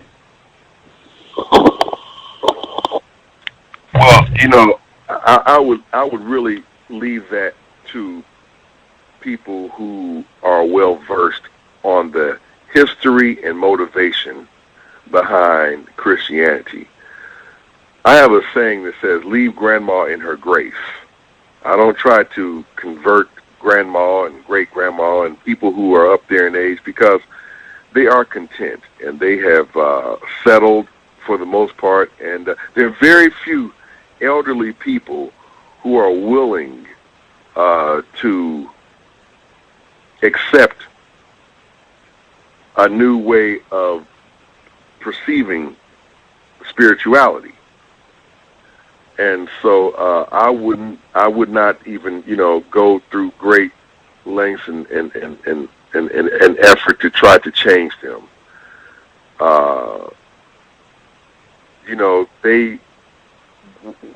The morals and the edification that grandma instilled in us was good.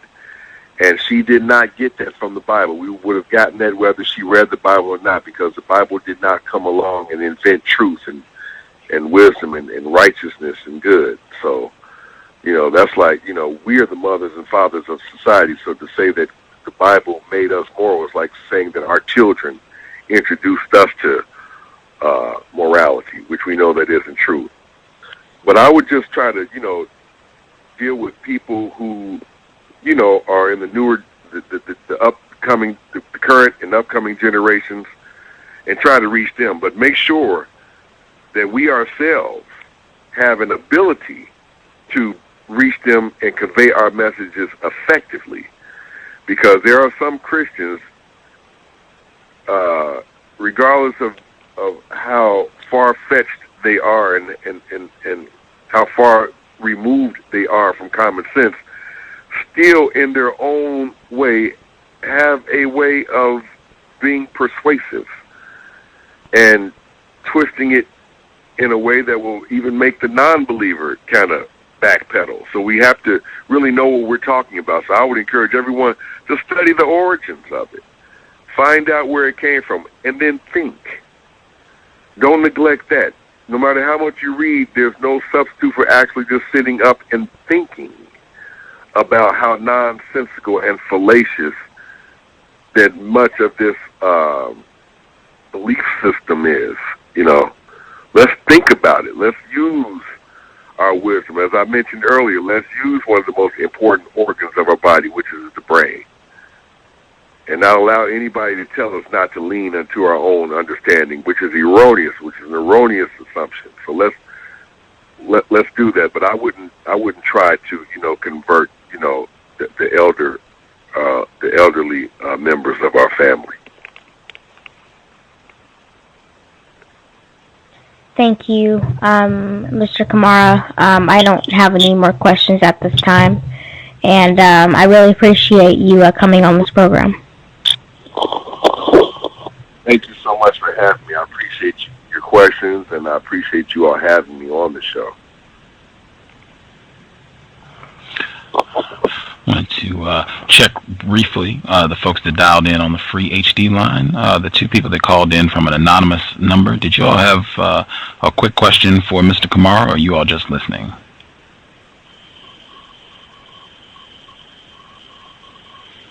Anonymous callers that on the free HD line, did you all have questions, or are you just listening? Just listening. Groovy. Good to hear from you. Good to hear from you. The person that dialed in 2645, last four digits 2645. Did you have a question, or are you just listening? Just listening. Groovy. Good to hear from you. The person that dialed in over at TalkShoe, I think this is Angel Star. Angel Star, did you have a question?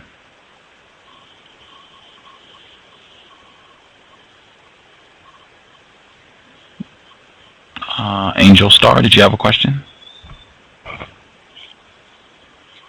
Okay, I will assume she is just listening, and I'll double check with the good folks over at Blog Talk, make sure I didn't miss any hands. So I gave everybody an opportunity to get a question in. Okay, I don't see any other hands at Blog Talk. Before we wrap up, could you tell folks the new book, The New Doubting Thomas? If you could give a little bit more information about that book to maybe entice folks to investigate and pick up a copy. Sure. As I mentioned in the synopsis, talks about this current age of information that reveals generations of new individuals who are refusing to allow their logic and natural curiosities to be held hostage between the pages of Genesis and Revelation. And I deal with several things: the loyalty, paradoxes in our belief system, the lack of honesty, and the lack of ingenuousness in the black community, especially as it relates to the convoluted messages in the Bible. It's disingenuous of us to say that we understand all of it and we've read the Bible in its entirety and understand everything that we've read, because that's certainly not the case. It deals with typology, which is a style of writing that was prevalent at that time, which we need to understand. It deals with the Jewish nomadic desperation, the authors and the translators of the Bible. It touches upon the so-called Black Hebrew Israelites. It deals with the motivation behind the doctrine, the myth of a promised land. It deals with the political theocracy and the Bible's far-reaching influence in our lives. It also has a chapter on prayer, the Tim Factor, TIM, which I call the how it robs us, the church robs us of time, intelligence, and money. It deals with apprehension and fear, the church being an anti-male institution and why. And it deals with a lot of things. I think that you will find it's very thorough. And like I said, I just try to delve into the myths and the motivation behind all of these doctrines that have led to so many of our mental side effects and of blindly believing in primitive tales based on what God has allegedly proclaimed. These were primitive tales.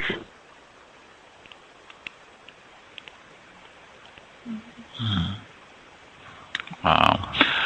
The website, again, holylockdown.com. Holylockdown.com. Always a pleasure to have Mr. Kamara on the program. Support the videos. Get a copy of the book, Holy Lockdown, as well as the new Doubting Thomas. Excellent material. And he said the website is getting revamped, so keep an eye out to see, the changes. He said it's going to be more content, more blogs, more material, so keep an eye on holylockdown.com, also slavesermons.com. As I said, we're grateful you could spend a bit of your Sunday evening with us. Pleasure to hear from you as usual. Continue the outstanding work, and we will be looking for the next episode in the series of slave sermons. Thank you so much, Gus, for having me. It's always a pleasure, and thank you for your guest and your co-host, Justice. I appreciate you all. Thank you very much. For sure. 10 seconds. Thoroughly enjoyed it. We will be in touch soon. And again, everyone, please visit the website holylockdown.com. Thank you again, Mr. Kamara, and we will be in touch. Enjoy the rest of your Sunday evening. Thank you. You do the same. Yes, sir. Bye. Okay. Goodbye. Good evening. Context of White Supremacy. Thoroughly enjoy having Mr. Kamara on the program, and we've had him on so-called Easter and so-called Christmas. Always a pleasure to hear from Mr. Kamara. For the people that called in at Blog Talk, you can still listen for the next 15 minutes, but then the line will cut out. So if you would like to hear the full program, you'll need to pick one of the following two options. You can either call TalkShoe or you can dial the free HD line. I'll give out those numbers, or you can use Skype as well. You can Skype to free HD. I'll give you those options so you can write down if you think you might want to continue listening or talking. Also, the people at Blog Talk, my switchboard is gone, so I can't open any lines up. So if you think you might want to talk, you definitely are going to have to dial a different line. I know Pam was over there, so you'll have to slide if you want to talk. So the numbers are, if you want to dial into TalkShoe, that number 724 444 7444, and the ID is 97250 pound, and then you can press 1 and pound again and you'll be good. If you want to dial free HD, that number, get ready, 760 569 7676, and the code is 564943. There you go. You can dial in free HD. I'll get you over there. If you want to use your Skype, that will work as well. If you want to Skype, you can Skype to Free HD. The Skype handle that you'll dial to is Free Conference Call HD .7676. So that's all together. Free Conference Call HD .7676. All together, no spaces. And then the code is 564943. Website again, holylockdown.com. Alrighty. Justice, do you have a news report for us?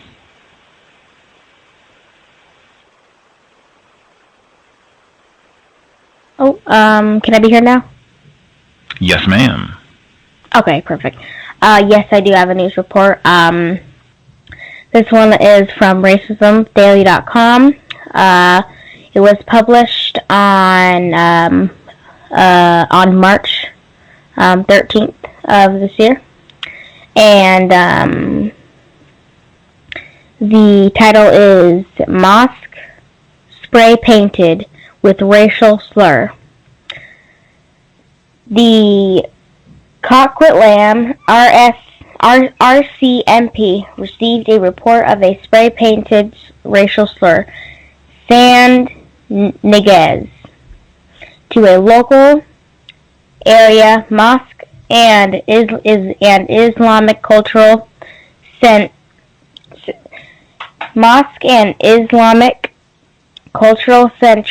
in the municipality on Thursday morning. The culprit would have had to scale a fence to have access to the building. Police attended the location and are conducting an investigation in consultation with the BC hate crime team. Any graffiti can have a negative impact on how safe people feel in their neighborhood, and it's much more disturbing when the graffiti is a racial slur, said CST Christina Byro, Media Relations Officer. We encourage everyone that sees criminal or suspicious activity to report it to police. Omar Khan drove by the scroll and stopped his car immediately. I got on the phone to call the police, but couldn't find the number for 911, non-emergency number. So by that time, this guy came and I just said, let's just get it off. Khan told CTV News. He grabbed a watering hose from the side of the building and used it to spray the offense words off the wall. RCMP say they are treating the incident very seriously and are appealing for witnesses to come forward. Robert Newton, who sprays at the mosque, says worshippers have used the building since 1994 without a problem. I was saddened, but I believe it's an insulated incident. Certainly not characteristic of our community, he said. Anyone with information about this incident is asked to contact Coquitlam RCMP at 604-945-1580. Again, that number is 604-945-1580.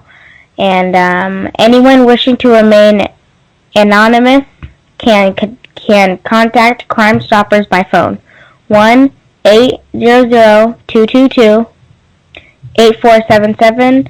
The number again is 1-800-222-8477. Tips in parentheses or online at www.solvecrime.ca. And this article was from racismdaily.com.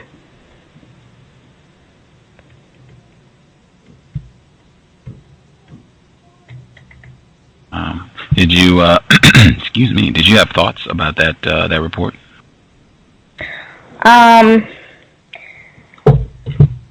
White people put white people put racial slurs on buildings, all the time, and like when they do that, they usually say something about non-white people, black people.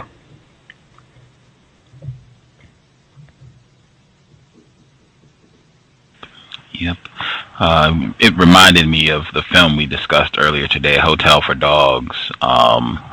I have seen that in the System of White Supremacy, where racist women and racist man have a tendency to mark their territory. Much like dogs, I have seen that white supremacist graffiti all over the place, where they have, I'll see, nigger frequently where that's written. I've seen that all over. I've even seen that in libraries on major college campuses and universities where that's been like carved into desks in the library and what have you. In fact, I remember reading Dr. Kenneth O'Reilly's book, Racial Matters, and I got a copy of the book from the University of Washington Library, and I remember I had read about half of the book, and this little sticker fell out of the book, and it said white power, and it had a swastika on the sticker. And this is in the book, Kenneth O'Reilly, Racial Matters. Let me give you the full title. Racial Matters, the FBI's secret file on Black America from 1960 to 1962. That's the full title. And not only Dr. Kenneth O'Reilly, he's been a guest on this program twice. We discussed that book in April of 2009.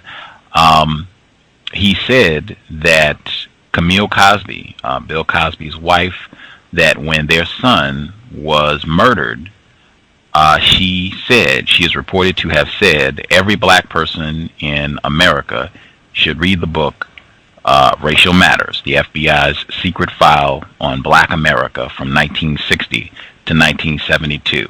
But I remember that sticker fell out of the book, and in fact, I put it back in just as an experiment to see if it would stay. And I went and I got that book like a year and a half later. The sticker was still in it.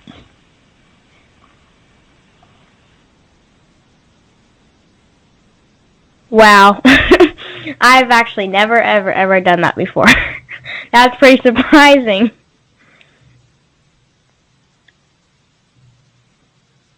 Yeah. Now just ponder on that one, how that sticker got in a book like that in the first place, and then why the sticker remained in the book even after it was being, checked out by other people or read by other people that it stayed in. Yeah, ponder on that. And white supremacy is the strongest religion on the planet, period. Those people, whoever wrote those racial slurs, they were practicing the religion of white supremacy. My final thought. Did you have any other thoughts on that? She agrees. Did you have any other thoughts on that report or anything else you wanted to share? Excuse me. No. Oh, I do have one thing.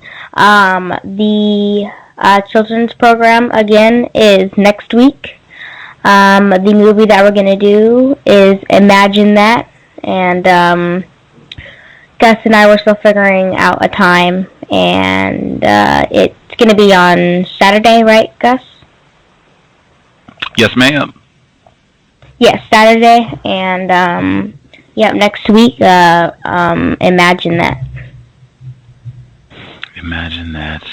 I'd say let's make it a little later in the day. Maybe that'll work. Maybe we can do it at 6 p.m. East. Well, yeah, 6 p.m. Eastern, 3 p.m. our time. What do you think about that? You said 4 p.m. our time, or? 6 p.m. Eastern, 3 p.m. Our time, 3 p.m. Pacific, 3 p.m. our time. Let's see. Saturday, yeah,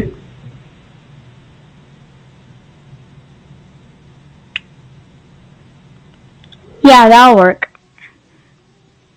She says that'll work. Okay. So the children's program Saturday, April 30th, 6 p.m. Eastern, 6 p.m. Eastern, 3 p.m. Pacific. This Saturday, the film Imagine That, 2009, Eddie Murphy. Should be interesting. We're looking forward to hearing from young folks. So we're going to try again next Saturday. See if we can get some young people on the program. That should be fun. I'll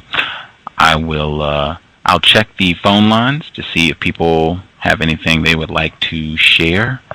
I will check both lines, Free HD and Talk Shoe, to see if anybody has comments. I think Pam, I think I saw that she dialed back in. Yep, I did see her. Pam, are you there? Hello? I thought. Hello? Yep, gotcha. I'm still hanging in. Good to hear from you. Same here. I thought that was very interesting. I really liked the religious aspect, particularly on Easter Sunday. I thought it would be well timed. Let's see, the person that dialed in from South Carolina, were you just listening, or did you want to speak? South Carolina. No, I'm just listening. Great show, though. Thank you. Appreciate it. Let's see. Angel Star, were you just listening, or did you want to speak?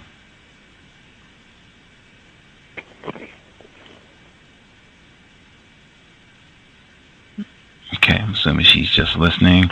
Nessa VP, just listening, or did you want to speak? Just listening. Groovy, good to hear from you. Shaka Zulu, were you just listening, or did you want to speak?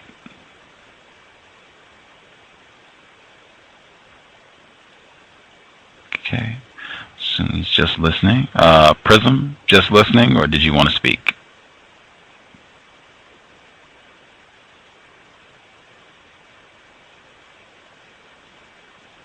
Alrighty.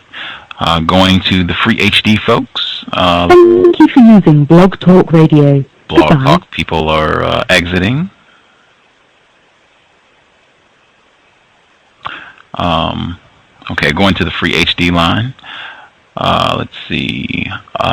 Person that dialed in 176. Well, I'll just open up the lines on Free HD because then I can see. So all you have to do is speak, and I'll be able to see if you have something to say. The people that dialed in at Free HD, were you all just listening, or did you want to speak? Listening for now. Okay. Greetings, can I be heard? Yes, ma'am. We can hear you. Good to hear from you, 404. Hey, Gus. Justice, how are you doing tonight? Is she there? Is Justice still there? She should be. I'm doing good. Oh, she is. Nice to hear you. You're coming on strong, my dear. You're doing very well. So enjoy the dialogue. Thanks. You are so welcome. You are going to be great. I just give you another couple years, and you're going to be out there showing them up. But what I was going to say really quickly and let the others get... Oh, Pam, by the way, and all of the other callers out there, good evening to you all. Hi. Good evening. I have in the development where we are living in, they had passed around a flyer, and they were saying, okay, back by popular demand, they had what is called a chocolate indulgence. So these white people decided at the clubhouse today, they decided to have a chocolate fondue fountain for dipping goodies into it. So white people and their Easter bunny and their chocolate, they're still at it.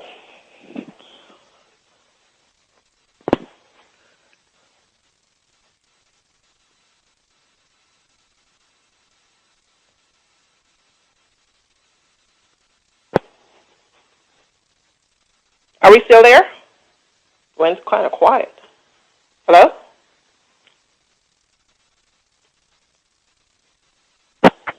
I can hear you, but I don't hear anything else. Gus, are you still there? He must have muted himself. Is there anyone else out there besides myself and Pam? Yeah, Chocolate Kim is here. I can hear you guys. Okay, so something must be wrong with the talk shoe line then, because if just the HD people are out here. You in the HD line too? Yes. I think Gus went to go do some, but I might be incorrect. So, yeah, I think he's coming. I think he's coming right back. So just be patient. Oh, okay. Yeah.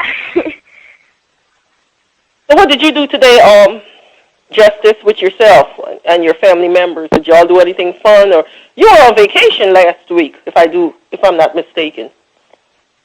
Y'all had fun things to do? We did do lots of fun things, yeah. Today was just, a regular, normal day, It wasn't really nothing special, So, yeah. I agree. Yeah, I just did schoolwork and all, did some work and, had some free time, play video games. Okay, y'all go back to school tomorrow? Yeah. Okay, I guess they've changed up the curriculum, because I remember when I was in school, they usually coincide the spring break with around the Easter holiday to make sure we would be off the week following Easter Sunday. We would have that as a part of our holiday, so they must have changed it. Well, I believe we have school tomorrow. But I believe I did say on the program that I was homeschooled. So. Oh, okay. That's right. You are different than the rest of the others. Yeah. Which is good, because my children went to year-round schooling, which was very different from the regular school curriculum that's out there. They were out for 2 weeks, 2 weeks every 3 months, which was a much better program. Yeah.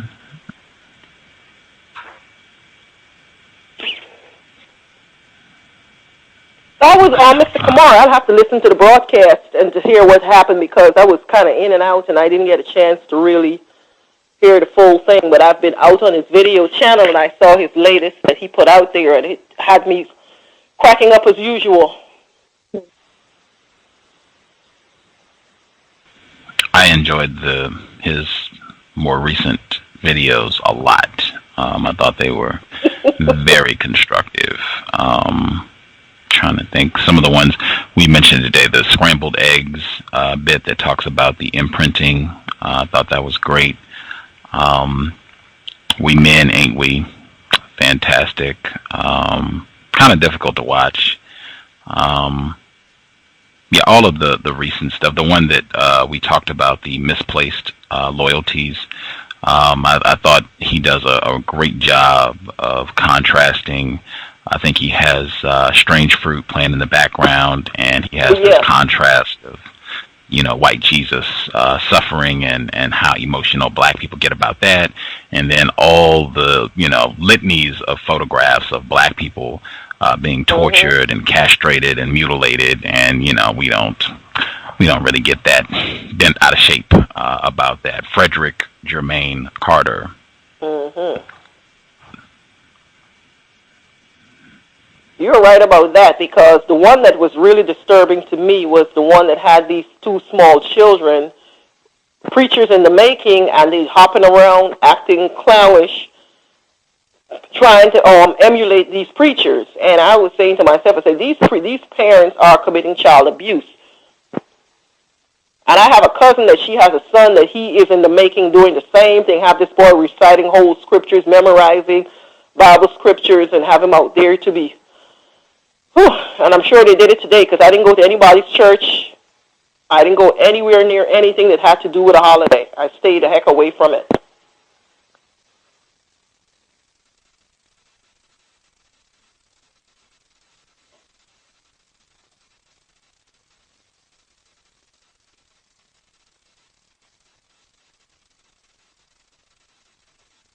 Are we still out there? Something must be wrong with the lines. We're good. I know I got called away for a moment, but... Okay, because I didn't hear the other. Yeah, we're... You know who I want you to... Gus, I'm going to send you the information. Alternative religion, Afrocentric religion. I happened to listen to a program last night. I don't know if any of the callers out there might have heard about the string theory and crystals and things like that. Astrotheology. That might be an interesting program to have on. I happened to listen to a program last night where someone was out there speaking on it, and I found it very fascinating.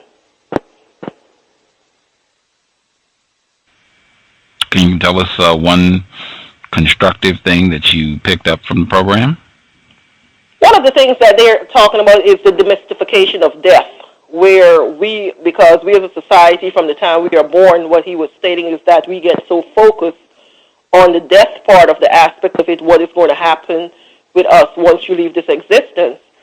And what he explained is that, in essence, that we are all matter out here. He said what you see as an individual or what people see as you is their perception of you. It's not the real you. Because everyone that looks at you, which makes sense, he said everyone that looks at you, they have their perception of what you are in them. And that is what they carry around with them. They said it's just like with our parents. When our parents are here, each child have a perception of that parent.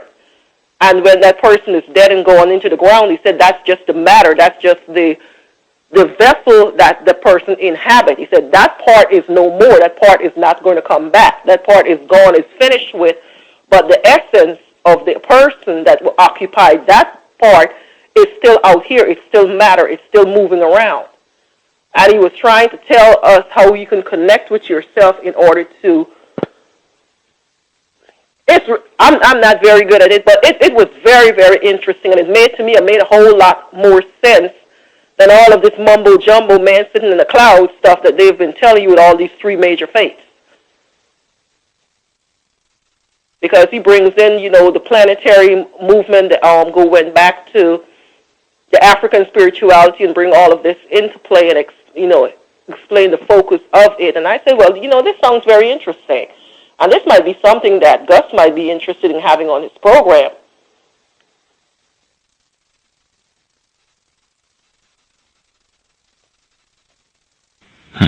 Interesting.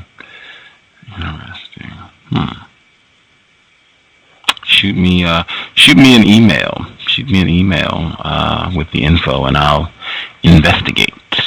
We'll check on it. Okay.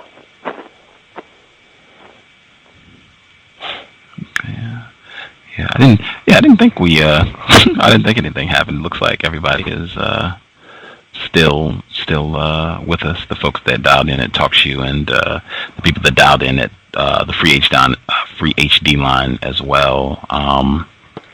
The person that dialed in anonymous. You said you were just listening, correct?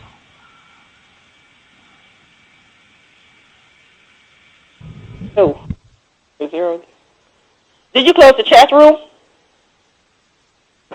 I did. I did close the chat room. It just distracts me to have all that to worry about as well. And I've just even the little time that it was open, like I had it open one program where I had intended to close it, and someone came in, suspected racist, came in and they were saying something vulgar and rude, and it's like, see, that's exactly why I don't have it open to begin with. Just, I prefer to have nothing said than have people coming in and just being disruptive. And there was a lot of that before. There was a lot of that, people coming in and being disruptive, and it's just a distraction. So. Okay, because I saw someone had made a comment on the page, and they were saying that, why is this allowed to be on the internet, talking about your show with this person saying such racist remarks? So I figured it was a racist man or woman that posted the comments. So you might be hearing from these people. They might be calling you. Did you see it on the page, the comments? Oh yeah. I suspect Voltron. I suspect the white people at Blog Talk might have contacted people at TalkShoe. I would not be surprised. Yeah, I mean, and I told Mr. Fuller, I had spoke with him, and I reminded Mr. Fuller and even myself, the problem is white people. A white person said that. I wish I had thought of that and had been saying it, but, I really didn't. I had never even thought of stating it that simply until I read Dr. Robert Jensen. I'm almost ashamed that I have to give this white man credit for this statement, but I mean, a white person said that. When these white people get to running off, and that's hate. Wait a minute. Now, is Robert Jensen, is he practicing hate? Is he preaching hate? Because he said that. It's in his book, page 92, and he came on the program and explained. So anyone who has a problem with that, I wholeheartedly agree. I think it's true. I think it's accurate. And as soon as we get my webpage together, that banner is going back up because, unfortunately, it is true.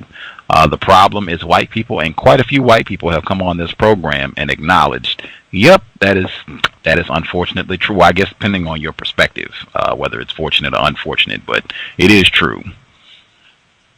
And if they're really honest with themselves, they would admit the truth. But like I had an argument back and forth with this white person, so-called white person, and they were trying to tell me, well, no, it's not. And I was saying, well, you know what?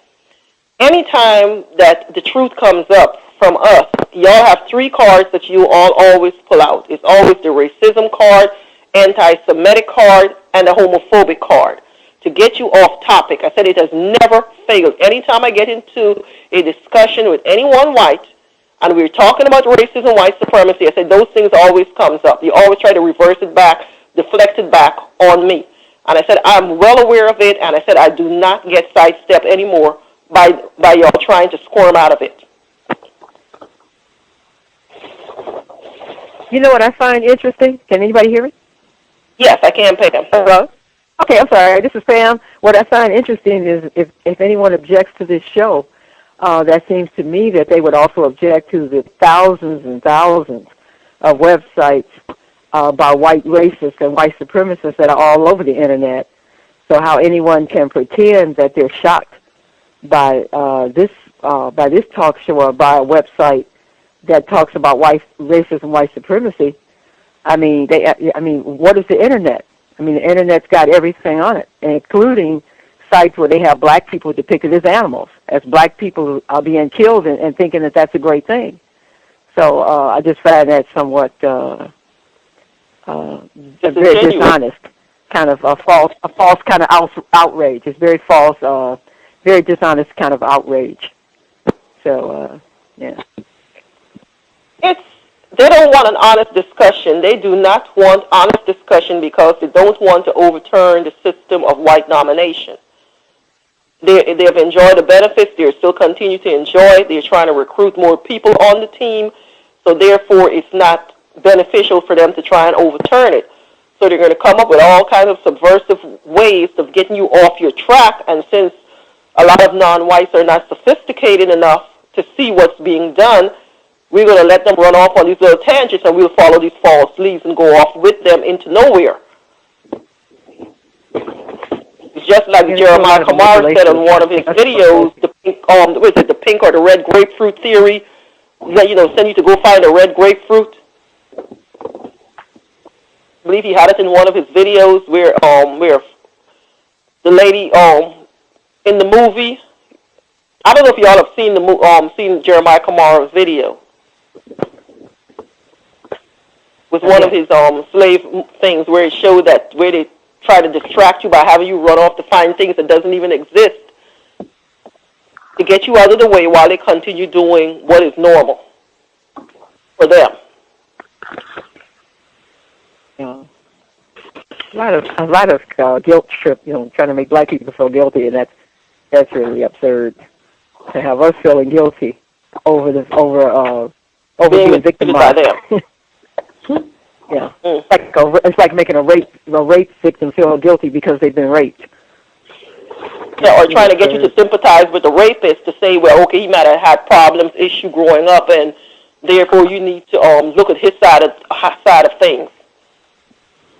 Which is ridiculous. And we're the only group of people who would fall off and do these nonsense and let them get away with this.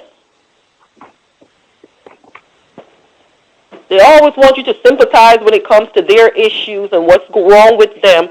But when it comes to you and your pain and your suffering, oh, you're just imagining it. There's nothing wrong. Y'all are just seeing things that are not there.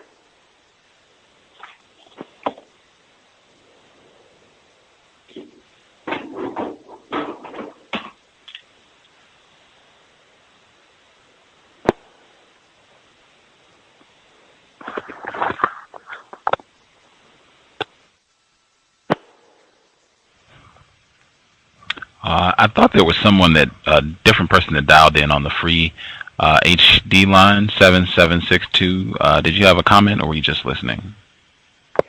No, I'm just listening in.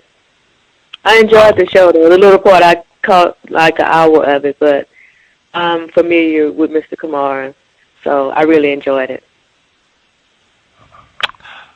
Glad. Hope it was constructive. Right on. Right on. The shows are always constructive. Yes. Thank you.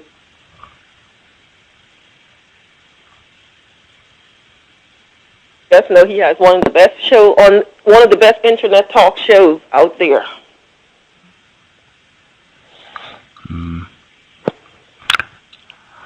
These information. That's true. I was going to say, if that's true, hopefully we'll be moving closer to replacing white supremacy with justice immediately. That's the whole idea. Not to assimilate, but to get rid of it.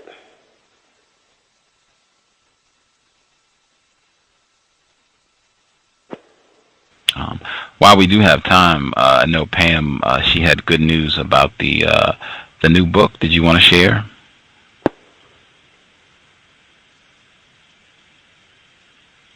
Oh, did we make sure we didn't lose Pam? Oh, okay, yeah, she's still there. Pam, are you there?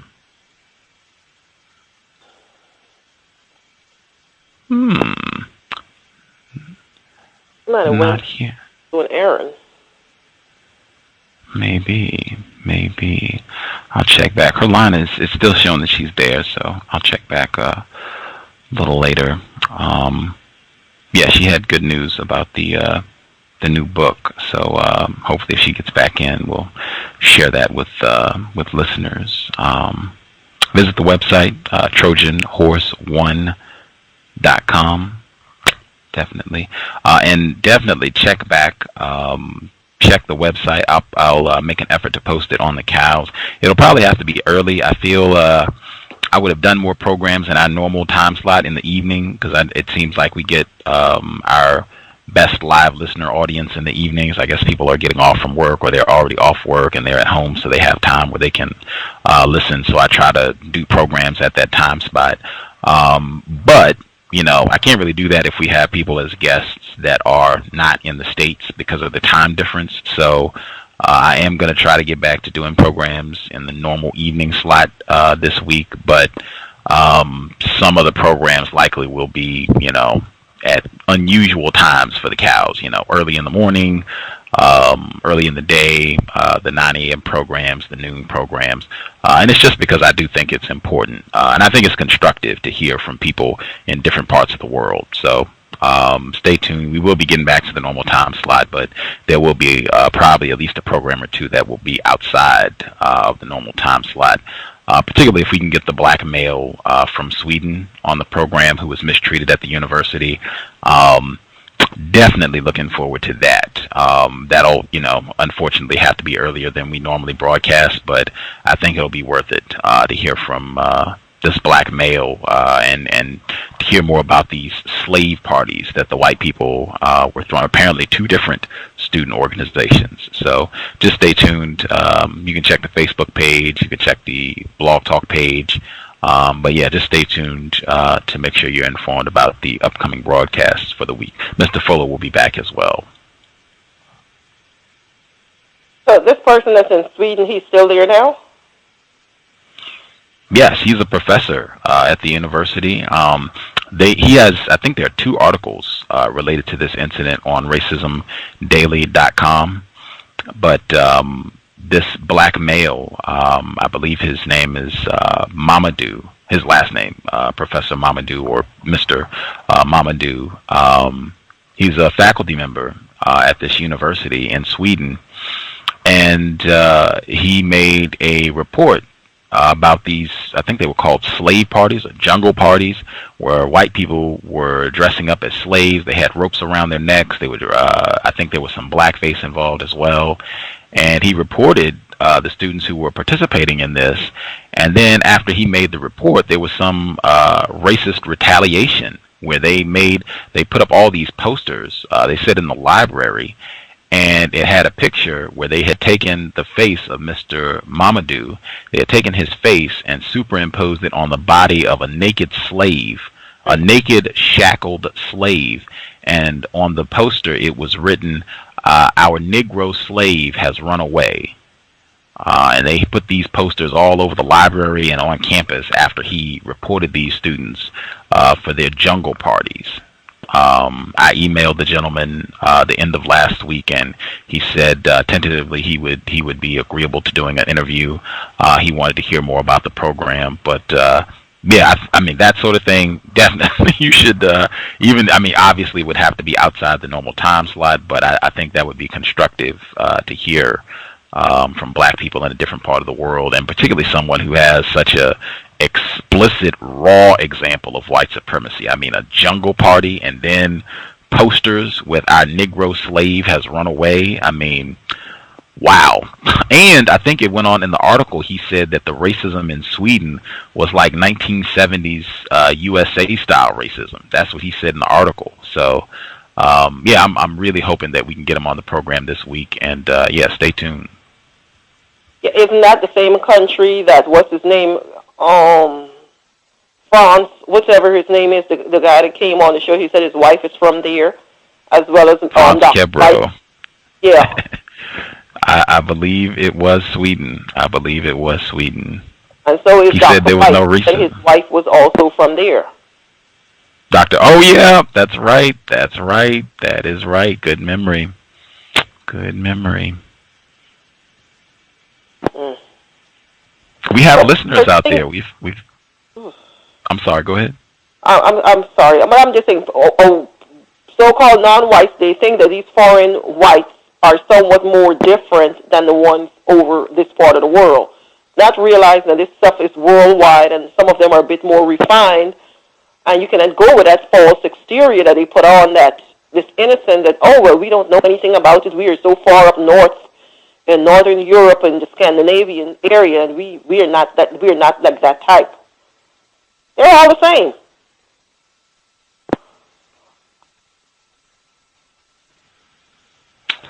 World system, unfortunately. World system. That's in the definition. We say that every program. Hopefully, hearing from more and more people from different spots on the globe will hammer that point home in a real concrete manner. Same thing. You're not going to be able to run from racism. Mr. Fuller talked about that. You're not going to be able to run from racism worldwide. And I think the quicker we can accept that as true, we can get cracking on solving that problem. Because when you mentioned sorry, Pam, go ahead. I was just going to say real quick. I hear a lot of black people in the U.S. Talk about how black people are welcome or accepted in Europe, and they love black people in Scandinavia, in places like Sweden and all that. And what I have found is when you read or talk to people who were born in those countries, in Sweden and Scandinavian countries, you get a totally different picture. They talk about the racism, and they talk about the same kind of racism that you run into, with the name calling and the degradation and the stereotyping and the discrimination. So I would, I hope that we get past that point of believing those urban myths that there's some place on the planet where you can go where white people don't care what color you are. I don't think that place exists.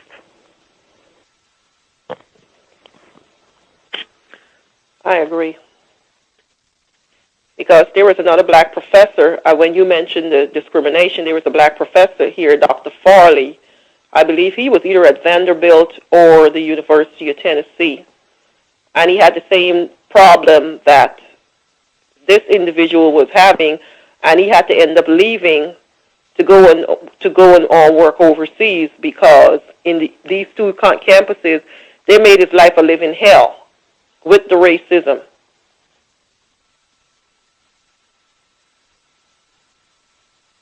Surprising.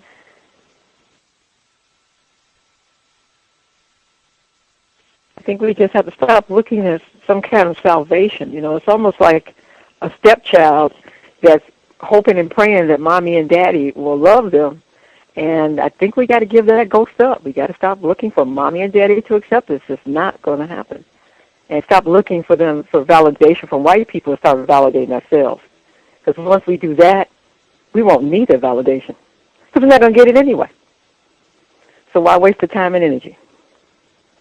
You're right. But, you know, we have been so conditioned. That's the whole thing, is that our conditioning under this system is to be always to feel other people's pain except our own, to be pleasing. That's how we've been trained. We've been trained to please other people. Particularly people who are not, you know, we don't have that problem with other black people. Or black people from Africa. So we only have the problem with people who are lighter skinned and straighter haired. Yep. That's the validation we're looking for. And if they don't have to be white, they can be Asian, they can be Hispanic, they can be whatever. They just have to be lighter, significantly lighter, and significantly different texture of hair and length or whatever. That's the validation and it all comes out the fact that we've been made to feel that we're so inadequate, other people have to confirm our humanity. And once we get past that, and I'm not knocking it because I struggle with it too, but once you get past that, you realize there's a whole lot of crazy stuff you can let go of. That is why I keep saying that people need to watch that series that Skip Gates have out there with blacks in Latin America, because you see that in the Dominican Republic with these blacks, who have self-identified themselves first as being Spanish, before they look at Africans. They said, the man, he said it himself. He said, Dominicans think of blacks as being Sambos. They showed you with the big lips and the cartoonish type. That's what they think of blackness as. So they distance themselves from it, and they don't want to be referred to or called as black. They have no pride in being black. That all comes from the colonization. Yes. You know, from that. But so even then, even if they felt that way, and that's unfortunate, if we validated ourselves, it wouldn't matter what anybody thought. Even confused non-white people. Mm-hmm. You know, you hope you can all get on the same page, but in the meantime, we got to get on our own page. And I mean, it's just amazing. You know, it's like the Wizard of Oz when they finally pulled the curtain back, and they saw he wasn't a wizard. He was just an old white man with a flat ass. Excuse me. Oh, I'm so sorry. Pulling bells and whistles, and that's all he was. And once you pull back the curtain of white supremacy, half the power is gone. I mean, I'm not underestimating their the power or anything. I'm simply saying that its power comes from non-white people believing the lie. And once non-white people stop believing the lie, yeah, over half the power is gone. The game is halfway over. But their power is basically controlled by fear, because that's how they have you. Once they instill that fear in you, that you need to fear them, because of course they made the God's image white. So therefore, and they are God's representatives, then you're trapped. You're in essence trapped. You're operating in their space, and that's what a lot of blacks or non-whites need to do. They need to get out of operating in the white people's orbit. And that's one of the things that this man was saying when I was speaking to Gus about him, that was speaking about the astrotheology, and he explained the whole thing with the Gregorian calendar and all of this stuff, how we are operating in a time and space created by your enemy, and as long as you're in this trapped space, then you're not going to be able to get out of it. And, you know, a lot of things that he said was so profound. I'm definitely going to be passing this information on, because I think this brother needs to come on and explain this. I'm not into any religious concept, but I'm open to listen to what anyone might have to say. That could be a liberation experience for a lot of us to look at other things.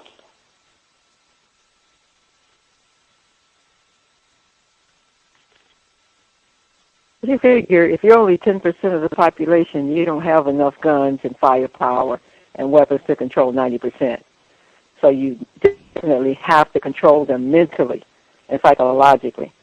And so, that's the only way that you can control people who have 9 times the population, who have 900% population, size of population over yours. It has to be mostly mental. Yep. But you can't kill everybody. They have the weapons, because when you were hearing about some of these things, I was listening to the broadcast about this weapon, the arsenal that the white supremacists, I call it white domination. I'm going to get like Dr. Camara. I'm not calling these people no doggone supremacy, because there ain't nothing supreme about them. There ain't nothing supreme about you being evil and on-the-handed. You're just being, right now, you're just white dominating. And it showed about their weapons that they have. And this man was explaining, he said the cluster bomb theory. He said, do you know, depleted uranium. He said, do you know that depleted uranium, once they use one of those things on a population, and he said that thing, the shelf life, once it gets into the earth, he said it stays in there for over 4 billion years. He said it does not go away. It means you cannot grow anything there, you can't plant anything there, because it is completely finished, that part of that soil. And that's what they have used in Iraq, Afghanistan, parts of Pakistan, and now they're using it out there in Libya. He said these bombs are so powerful. He said these cluster bombs. He said these cluster bombs, what they would do, he said when it comes out of the air, and once it hits a tank, he said it burns the tank like loose leaf paper. Like you get a piece of paper and you would put a flame to it, how it would crumble. He said that's what it does to a tank. So could you imagine what you disintegrate? You turn to dust.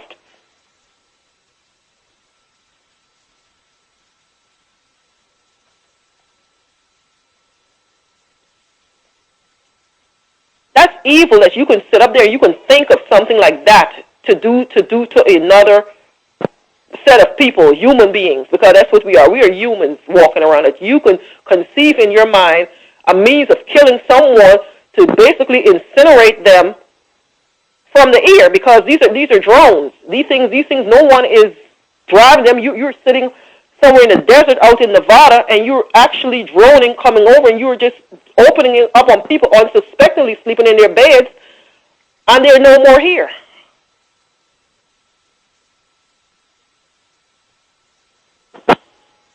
Yes, it's like what Dr. Welsing says. It's when you are such a minority, you're going to do what you feel you got to do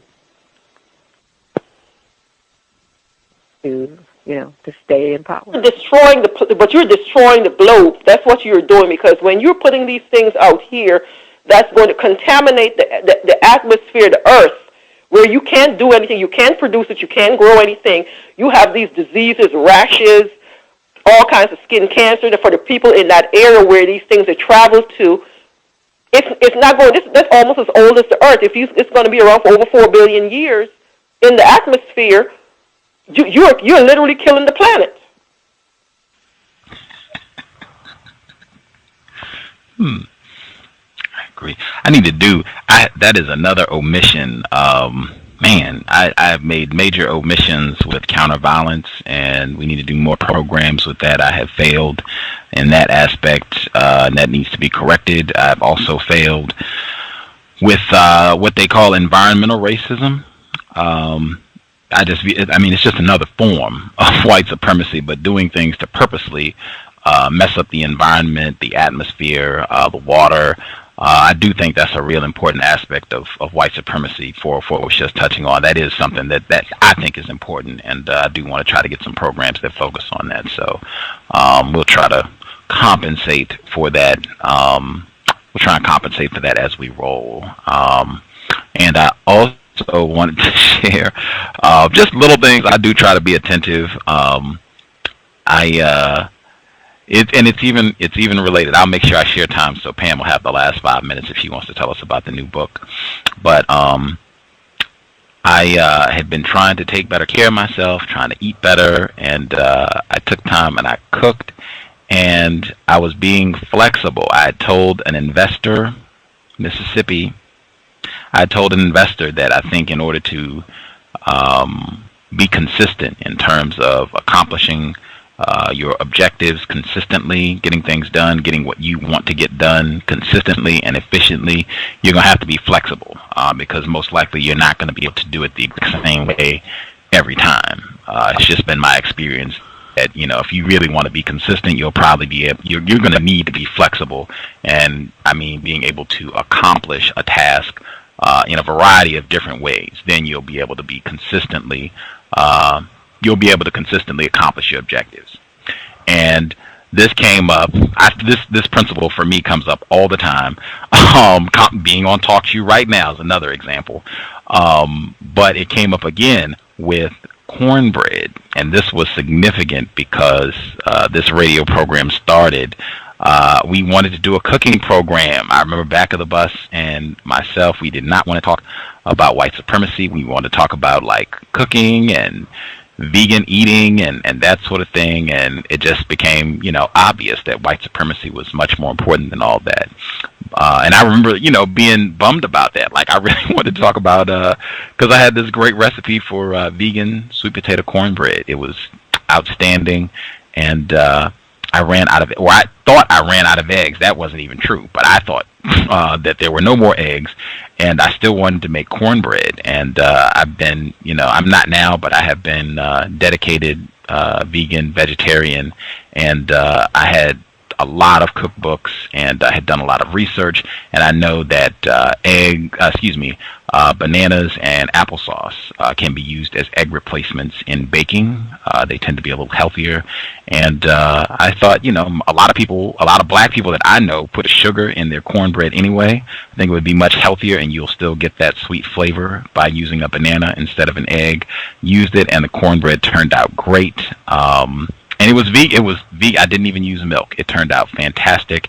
And yeah, this is not the first time that Gus has had a minute or two rant on a C.O.W.S program about vegan cornbread.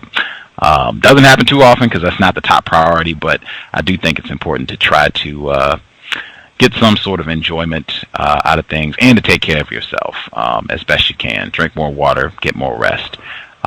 Did my 5. We'll be back. Check the site for the updates for the programs for this week, and invest if you think the broadcast is constructive. And yeah, watch out for the hopefully new website for the C.O.W.S coming soon. Pam, if you want to give them info on the new book, that would be great. You got 5 minutes. Okay, I hope you'll post that recipe for cornbread. I'd like to give that a shot. I'm serious. I love cornbread, and I'd like to not use eggs. You know, I'd love to eliminate the eggs. As far as the book should be available, I would say probably the week after this, the week following this week. We're updating the website, and we're going to have information about the book, more detailed information, and we're going to also, you know, try to expedite posting it on Amazon because they have the search inside. And the name of the book is Black Love is a Revolutionary Act. And basically the book is about the black gender, what we call the black gender wars. And the black gender wars are the war basically between the black male and the female. And these gender wars were instigated by the white supremacy system. They were initiated by slavery. And so what we try to do is take the reader back to where we feel the problem started, and that was slavery. And if you look at the black male, black female condition today, that didn't happen out of nowhere. It didn't happen because I'm not educated. It didn't happen because I live in the inner city. It didn't happen because my skin is dark or my hair is natural. It didn't happen because black people are crazy or black people are inferior or black people don't know how to love. It all came about as a result of 400 years of our experience in slavery and the 150 years of so-called post-slavery racism.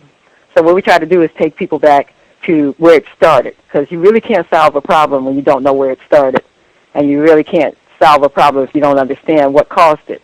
So we're trying to lay a foundation of understanding where the problem started and building empathy. Because I think what black males and black females lack collectively is empathy. Because of our 500-year trial, a lot of us have lost the ability to empathize with each other. And that's come about as a result of our oppression here. So we hope that by showing the damage that was done to black people, that the black female will begin to empathize with the black male, and the black male will begin to empathize with the black female and realize the problem has never been us. It's always been the white supremacy system. So, hope it'll be interesting. We don't just dwell on slavery. We just initially start with it, and we go into more modern concepts of beauty and how the black male is homosexualized, how the black female is degraded through popular media, and how we're literally pitted against each other.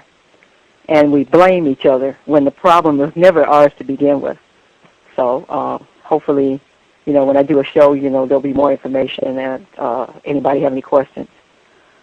I think it'll be hopefully a very constructive book, but that's what we're hoping. So that's pretty much all I have to share.